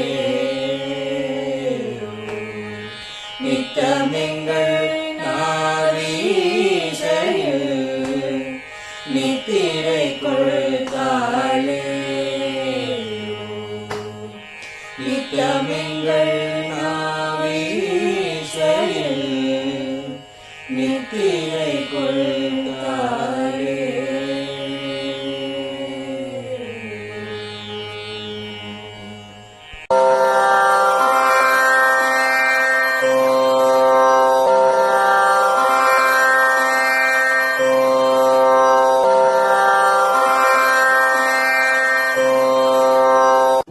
பெரியவா சரணம். பெரியவா வானொலியின் மாலை நிகழ்ச்சிகள் இத்துடன் நிறைவடைகின்றன. எமது அடுத்த ஒளிபரப்பு நாளை காலை இந்திய நேரப்படி 6 மணிக்கு துவங்கும். பெரியவா சரணம்.